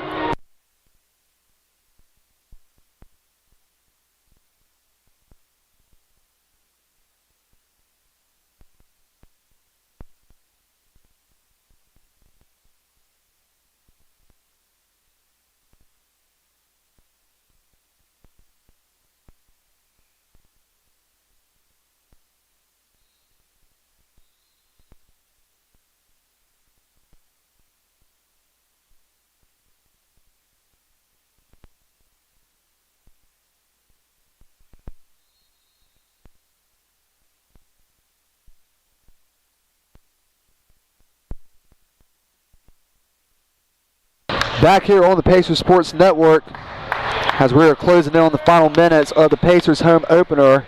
We're back live between the Marlins and the Pacers. Fans, don't forget, at the end of regulation, be sure to stick around for the Pacer postgame show where we'll hear from head coach Claude Shields. We'll recap the game and preview the Pacers' next contest, which will come up this Tuesday night as they'll host non-conference opponent, the Fairham College Panthers. Tip-off scheduled for 7 p.m. Tyrell Jr. swing pass to the left to Bryant. Bryant is knocked down. Count the bucket and a foul. And Bryant's going to have a chance to cut the lead down to 6. Following the foul on Goldson for his second personal. Pacers are in the bonus, which helps them a lot on offense possessions, as Bryant knocks down the free throw, giving him his 15th point of the afternoon. He was assisted by Tyrell Jr. on the previous shot, who now has 3 assists in this one. On the other end, Pelham has it, moves over to the right side, goes down low, pass over the head to Goldson. Goldson's layup's no good. That stops the Marlins scoring run, and this gives the Pacers a chance to cut the lead down as Bryant, with a bounce pass right into the legs of a Marlin member, and on the other end, count the bucket as Devon, who got the steal, is able to score as well. to get them 8 points. Coach Shields not happy. He'll call a timeout. That will be the Pacers' 4th timeout. They'll have one more remaining, and we'll take it with them. 2:09 to play in regulation. Pacers still trail the Marlins 79-71. We'll be right back on the Pacers Sports Network.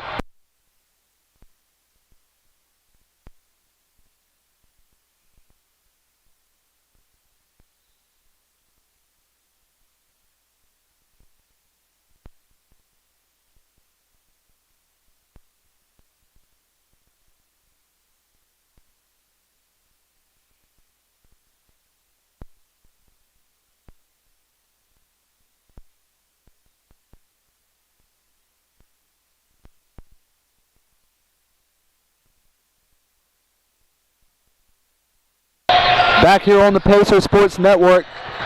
Pacers only have 2:09 left to work with as they're trailing the Marlins by 8 as they have possession.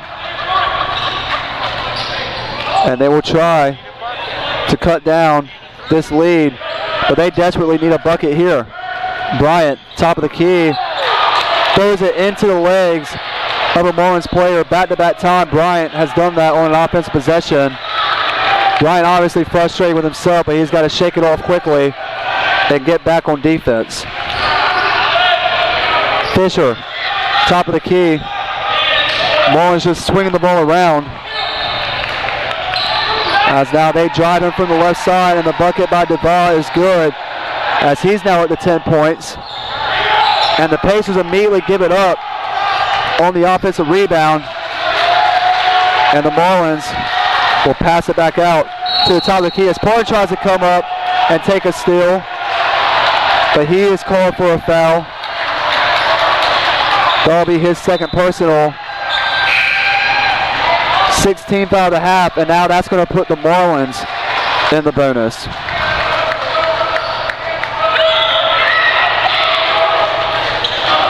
You take away those 2 costly turnovers that the Pacers just had on their 2 previous possessions, and they could very well have tied this game up, maybe taken the lead. But when you turn the ball over against a team as good as Virginia Wesleyan coming from the ODAC conference, they'll make you pay for it. And Fisher, who's been on fire down low for the Marlins, misses the free throw, so that helps the Pacers. But they still trail by 10. With 1:10 left to go in the second. 3-pointer coming up from Smith Gupton off the mark. Marlins come up with a rebound. And now we are under a minute to play here, and the clock going to play in favor to the Marlins. Coach Macedo telling his players to hold on to possession, force the Pacers to foul to stop the clock, which is what they do. As Bryant comes up and will pick up his first personal. And that will send, well, excuse me. That is going to send the Marlins to the free throw line. Goldson, who's going to be the free throw shooter, just had to walk over and wipe some sweat off his hands. Get ready to get a grip on the ball. First free throw coming up. In and out. Pacers come up with a rebound. Pacers now going to have to race here as Everett Lewis was having the ball poked at by Goldson. And Goldson's ultimately going to be called for the foul, giving him his 3rd personal. And now that's going to send the Pacers to the free throw line for the 1-and-1 opportunity.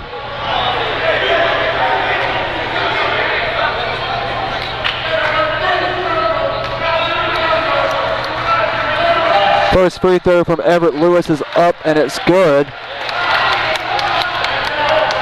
Everett Lewis now has 10 points for the afternoon. Second free throw coming up. Knocks down both. That cuts the lead to 8. Pacers going press now. Parr with a turnover point, scores underneath the basket. That cuts the lead down to 6. And that's going to force Coach Macedo of the Marlins to call a timeout. With only a short amount of time to work there, the Pacers' press coverage on defense comes up big as Portland was able to pick up his 9th bucket of the afternoon and was able to force the Marlins their 7th turnover. Timeout on the floor called by the Marlins, 30-second timeout. We'll take one with them. We'll be right back as this is coverage of Pacer basketball. You're listening to the Pacer Sports Network.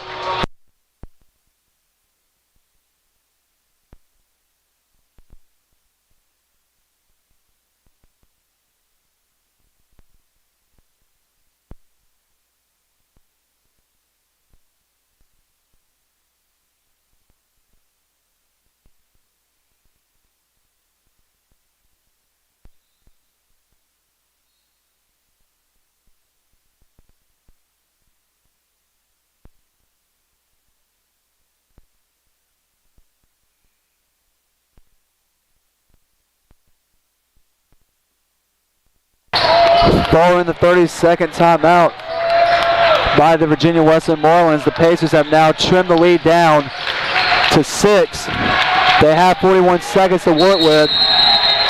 The Pacer bench starting to get into it now, along with the fans in the Herm. Pacers trying to force a turnover. Phillips is going to be called for a foul. That's he'll knock down DeVos from behind. That's going to give Phillips his first personal, and unfortunately enough, send the Marlins back to the free throw line with 37.5 to play.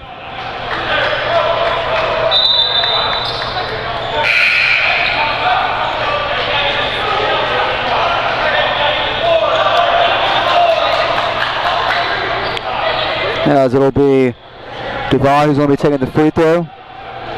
He's currently 2 of 3 for the afternoon. 4 of 4 from the field. First free throw approaching. And he's able to knock that one down to give the Marlins another free throw coming up.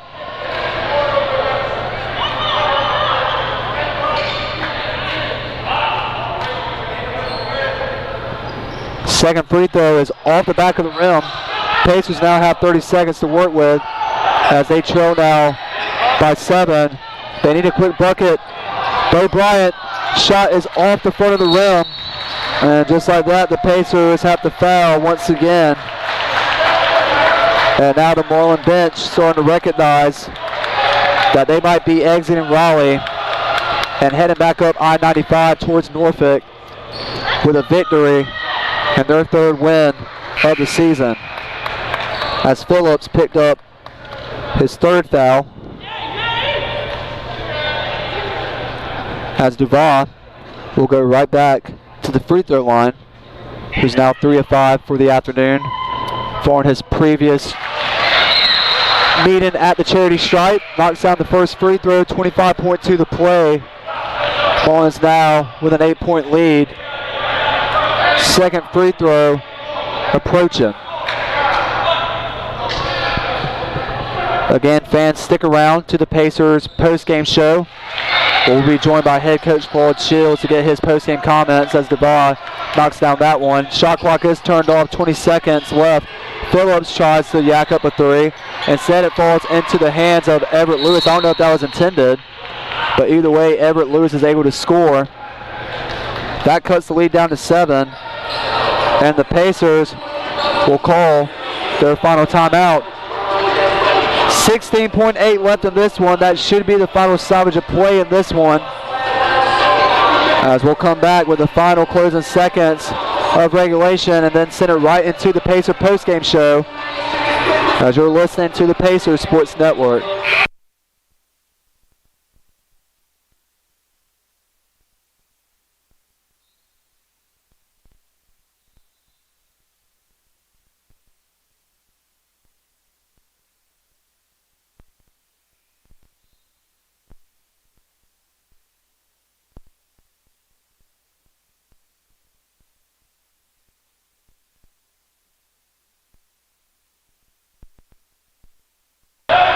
Coming out of the Pacers' 5th and final timeout, we are live inside the Herm where the Pacers now trail the Marlins by 7, but only have 16.8 seconds to work with. Marlins will inbound the pass, and the Pacers will automatically jump all over it to draw the foul, as Phillips will pick up his 4th personal, and that's going to send Corey Pelham to the free throw line. And this will be his first look from the charity stripe. No matter what happens here, it's obviously ideal if Pelham misses this or goes 1 for 2 at the free throw line, which he does, as he misses the first one. Pacers have to jump back on the other side of the court and knock down a quick 3 to close the margin down to 4 with 15.6 left to go. Easier said than done. Pelham goes 1 for 1 at the charity stripe, or excuse me, 1 for 2. 10 seconds remaining. Everett Lewis to Phillips. Phillips to Gupton. Pacers are not able to get a 3 up. They now go to Everett Lewis. Now a 3 is going to be taken. It's off the mark. The putback jumper is good by Tyro Jr. to cut the lead down to 6, but the clock will expire. And the Virginia Wesleyan Marlins from the ODAC Conference travel down I-95 to Raleigh, North Carolina this afternoon and play spoiler to the Pacers' first home game of the 21-22 season. Final score, Marlins 85, Pacers 79.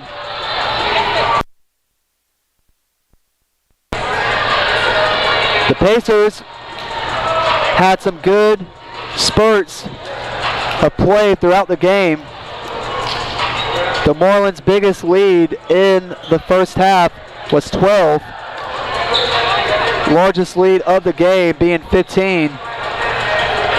And the Pacers were able to come back and cut the lead down to 4 at one point. They battled hard. They even had good back-to-back offensive possessions off some three-pointers that they were able to knock down. But unfortunately, Virginia Wesleyan, being the team that they are coming out of a tough conference, was able to just keep pulling away. And then some empty-handed offensive possessions from the Pacers caused the Marlins to really take control of this one. With that, the Marlins are now improved to an overall record of 3-2. Pacers will now fall to 1-2 overall for the season.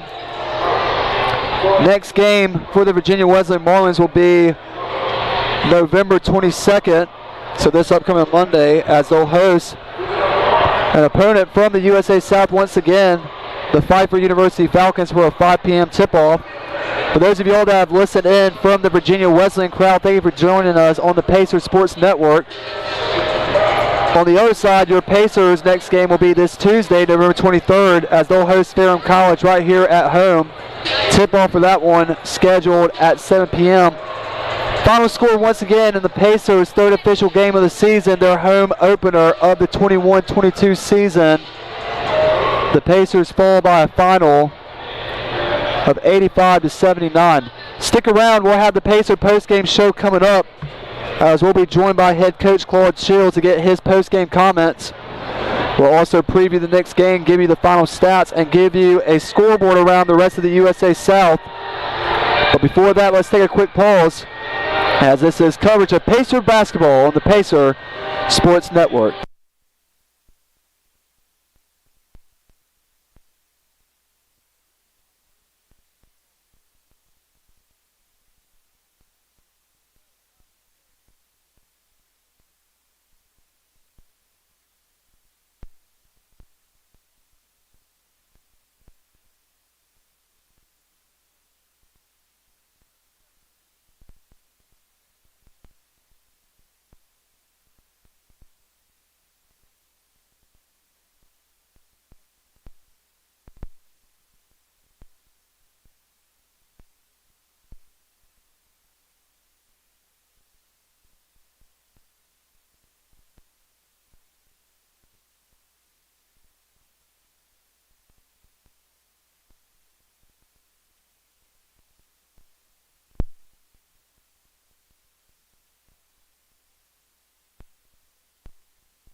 Welcome back inside the Herm, where the Pacers just wrapped up their 4th overall game for the season, 3rd official game of the year, as they hosted the opponents from the ODAC Conference, a very tough team in the Virginia Wesleyan Marlins, and the Marlins came away with the 85-79 victory. As you're now listening into the Pacer postgame show, my name is Graham Hill. We'll have postgame comments from head coach Claude Shields after he gets done talking to his team in the locker room. We'll also give you final stats and analysis following a recap of the game. We'll even preview the next game a little bit as the Pacers are back in action for their 2nd or 3rd home game of this stretch following this one, as they'll take on the Ferrum College Panthers. That game coming up this Tuesday. Tip-off for that one scheduled for 7 p.m. Speaking of Tuesday, Pacer Nation, don't forget, we'll have a doubleheader coverage this Tuesday for you of your WPU basketball programs.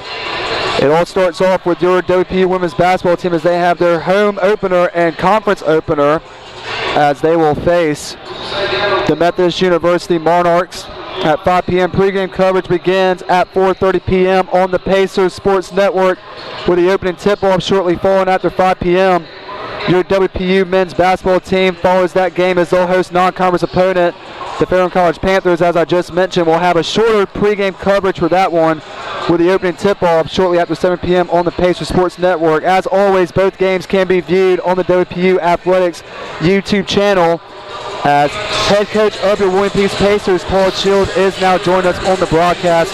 Coach Shields, just to start off with, I'll let you begin with just an opening statement following your team's 85-79 loss in their home opener to the Virginia Wesleyan Marlins. Man, you forget how hot it is in this gym, huh? What an awesome... I don't know if that's just because the fans are back in attendance.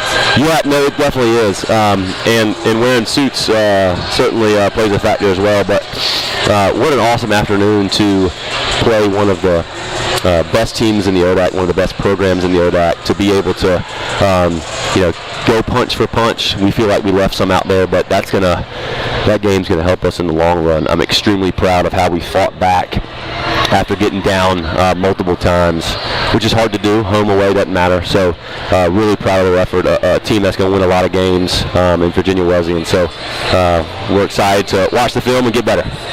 First of all, the one thing I got to start off with, this is the first time that fans have been allowed inside the Hermick Athletic Center since February 25th, 2020. That makes it 634 days since your team last played in front of a live audience.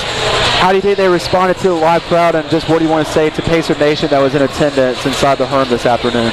The crowd was phenomenal. I think it's been one thing that we need to keep the game a little bit closer so we can have some the loud crowd on some free throws. But it was one for college athletes to be able to play in front of their family, their classmates. I mean, that's what it's all about, right? And to not have that last year was challenging in every. We were so thankful to play, but very challenging. So, stick with us. We have a lot of home games this year. We have a young group, but hopefully they keep coming out like that during the school week, especially when we start conference, because they can really decide the game, right, with how small this gym is, with how we want to play, and getting after people and pressure. So we hope there's many more packed the Herm. It's no secret anytime that you play an opponent from the ODAC conference. I made the comparison earlier in the broadcast that this was sort of like an SEC versus ACC matchup in Division III. You guys have some more ODAC opponents down the road in your non-conference slate. What do you guys really feel like y'all can learn from this loss? But playing a pretty good game against Virginia Wesleyan, but just coming up a little bit short. Yeah, I mean, we want to schedule the best. Home, away, doesn't matter. We want to play the toughest teams, and we're very fortunate having such a great conference in the ODAC right next to us. But Virginia Wesleyan, I mean, number 0, Fisher, I mean, is going to be an first-team all-conference ODAC player, is going to be not only as a strength for them, but a weakness of ours, right? We haven't played a ton of post players yet. If you watch us play, we don't post up a ton during the game with our, open offense. So that really gives us a lot of film to watch. We got to do better before the catch. We got to do better once he has it. We're excited for Fam to come in Tuesday. We have, Lynchburg. I mean, the list goes on and on of top. We think we've already played two of the top teams in the ODAC with Washington and Lee last Saturday, and then Virginia Wesleyan today. As you mentioned, Fisher is a great player, and when you play against a guy like that, that's so hard to defend down low in front of the rim. He was kind of one of the main guys that your team was scouting out on the report. Finished with 25 points, 10 of 14 from the field. After playing a guy like that, what can you learn from it, and how can you improve when a player of his caliber comes back around that you guys have to face? Absolutely. I mean, I think seeing it before conference play is so huge, right? And he would be a first-team All-USA South. So, we've got some better things to do as a coaching staff, I think, to prep our guys for like the physicality of that.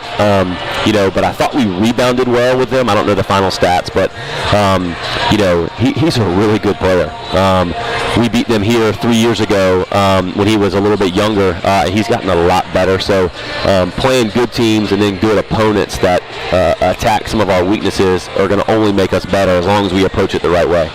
I do have the rebound stat that I do want to give you. You guys out-rebound the Marlins at 37-23. From my perspective, I feel like the biggest thing that costs you all, because when you out-rebound a team that much, it gives you a lot of good opportunities for second chance efforts. However, your team did turn the ball over 17 times. So when you have a good out-rebounding stat like that, but then you kind of have the blemish of the turnovers, what do you tell the guys, in the next meeting? Yeah, well, another huge aspect of playing them, and we knew it, right? We said it over and over in our scout, was they're going to be one of the best defensive teams that we play, right? I think Fisher gets the attention inside. And they had some other really skilled offensive players too, but defensively they're just so aggressive. They made it challenging to get the ball in their full court press. And they just hound you. I mean, I know there was some times where some fans wanted some calls, but I mean, when the referees let us play, it makes it fun. We want to have a free-flowing game, and they really made us go to the next level with some of our reads on offense, and it led to us trying to have some home run plays when we just need to hit singles, I think. But once again, you can't figure that out. It's hard to replicate that in practice. So playing them, such a talented defensive team with great athletes, really makes us better. This is head coach Claude Shields of the William Peace Pacers following their 85-79 loss in the home opener. Coach Shields, two more questions for you, and then I'll let you go.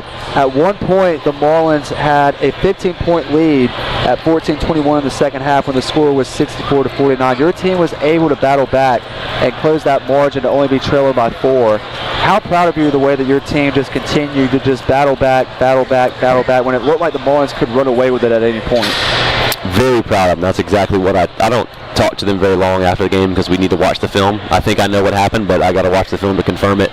But I do know that they came out and hit us in the second half, and for us to be able to respond and come back is great. It's hard to get over the hump, right, and come all the way back. But once again, something that we'll build on. Extremely proud of them. We got some things we have to clean up, but the season is young.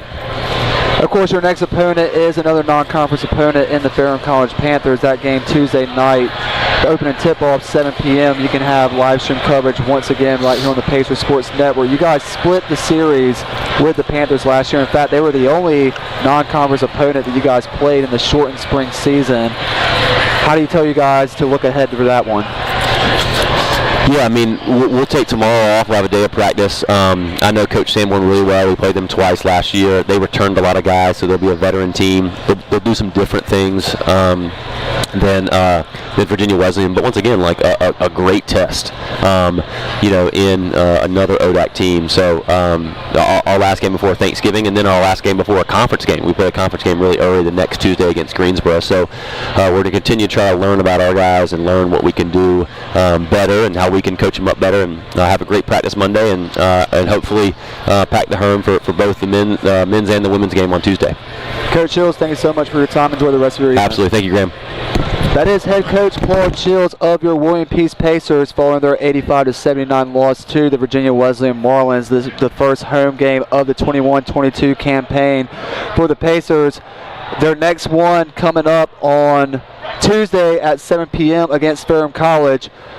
We'll take one more commercial break, and when we come back, we'll have the final stats and recap of the game along with the USA South scoreboard. This is the Pacer Postgame Show on the Pacer Sports Network. Do you want the stats since I just heard you say it, or do you got it? I got it already in the computer. Appreciate it. Yeah, I'm just going to do 5 more minutes, or you can tell Shelby and Ozzy I got 5 more minutes and then I'm off.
Welcome back to the Pacer Postgame Show presented by GoPeacePacers.com, presented by the WPU Athletic YouTube channel.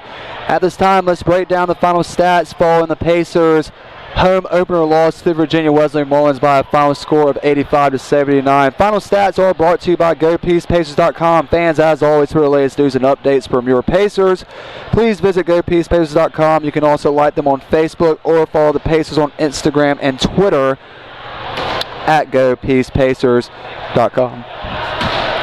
Excuse me, it's been a long day prepping for this broadcast, but we're in the final segment of the Pacer Postgame Show. We just spoke to head coach Claude Shields, and now we have the final stats for you, brought to you by GoPeacePacers.com. Once again, the final score, the Virginia Wesleyan Mullins are able to improve to 3-2 overall for the season as they defeat the Pacers by a final score of 85-79. Your Pacers now 1-2 overall for the season. Leading scores for the Mullins tonight, it was the man that was the big factor on the scouting report, number 0, Tim Fisher. He finished with 25 points, 10 of 14 from the field, 5 of 7 from the free throw line. He notched 5 rebounds, 2 assists, 1 steal, and 2 blocks. He was followed by number 3, Tyree Goldson, who finished with 21 points. He shot 7 of 16 from the field, 5 of 8 from behind the arc, 2 of 4 from the free throw line. He tallied 5 rebounds, 3 assists, and 1 block. And then number 12, Omari Devon, had 13 points. He was 4 of 4 from the field, shooting perfect. 5 of 7 from the free throw line. He was able to knock in 2 rebounds, 3 steals, and I want to say 1 block. The Mullins overall as a team shot 31 of 59 from the field at 52%. They were 9 of 19 from behind the arc at 47%. 4 of 21 from the free throw line, shooting 67% from the charity stripe. And they had a total of 23 rebounds, 5 of those being offensive, 18 of those being defensive. They only turned the ball over 7 times. And they had a total of 5 blocks, 9 steals. They were scored 19 off the points off turnovers, and had a total of 13 team fouls. For the Pacers, their 3 leading scorers, the first being Don Tyrell Jr., who had 16 points. He shot 6 of 10 from the field, 4 of 4 from the charity stripe. He tallied 14 rebounds, 3 assists, 1 steal, and 1 block. He was followed by number 21, Bo Bryant, who had 15 points, 6 of 12 from the field, 1 of 4 from behind the arc, 2 of 3 from the free throw line. He had 11 rebounds and 6 assists. And then number 2, Garrett Phillips, had 11 points. He shot 3 of 4 from the field, 3 of 4 as well from behind the arc, 2 of 2 from the free throw line, 2 rebounds and 2 assists. The Pacers overall as a team shot 30 of 57 from the field, 7 of 7 from behind the arc. They were 12 of 14 from the charity stripe, giving them 85% free throw shooting, which is really good. Again, 30 of 57 from the field, giving them 52% in field goal shooting, 7 of 17 from behind the arc, 41%. And then they had 37 total rebounds, 10 of those being offensive, 27 of those being defensive. They had 19 total assists as a team. They turned the ball over 17 times, which was the thing that really kind of shot them in the foot and kind of gave the Marlins the advantage in this victory. They scored 44 points in the paint to the Marlins 38.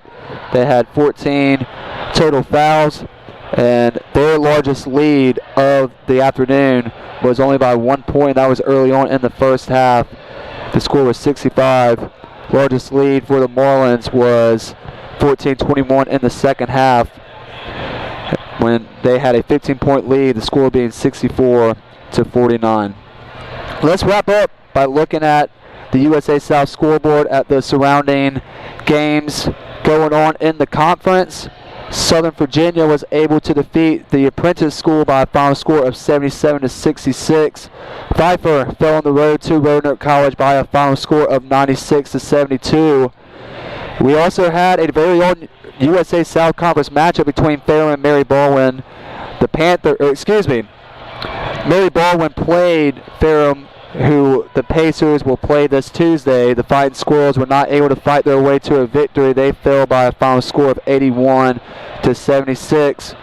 Greensboro College and Brevard College just started the second half of play. The Pride currently have a 13-point lead over the Tornadoes. And then you'll have, in the later game slots coming up at 6 o'clock, Campbellsville University taking on Barra at 6 o'clock. And then you'll have Huntington and Millsap playing at 7 o'clock as well. Pacer Nation, don't forget, we'll have a doubleheader coverage this Tuesday for your WPU basketball programs.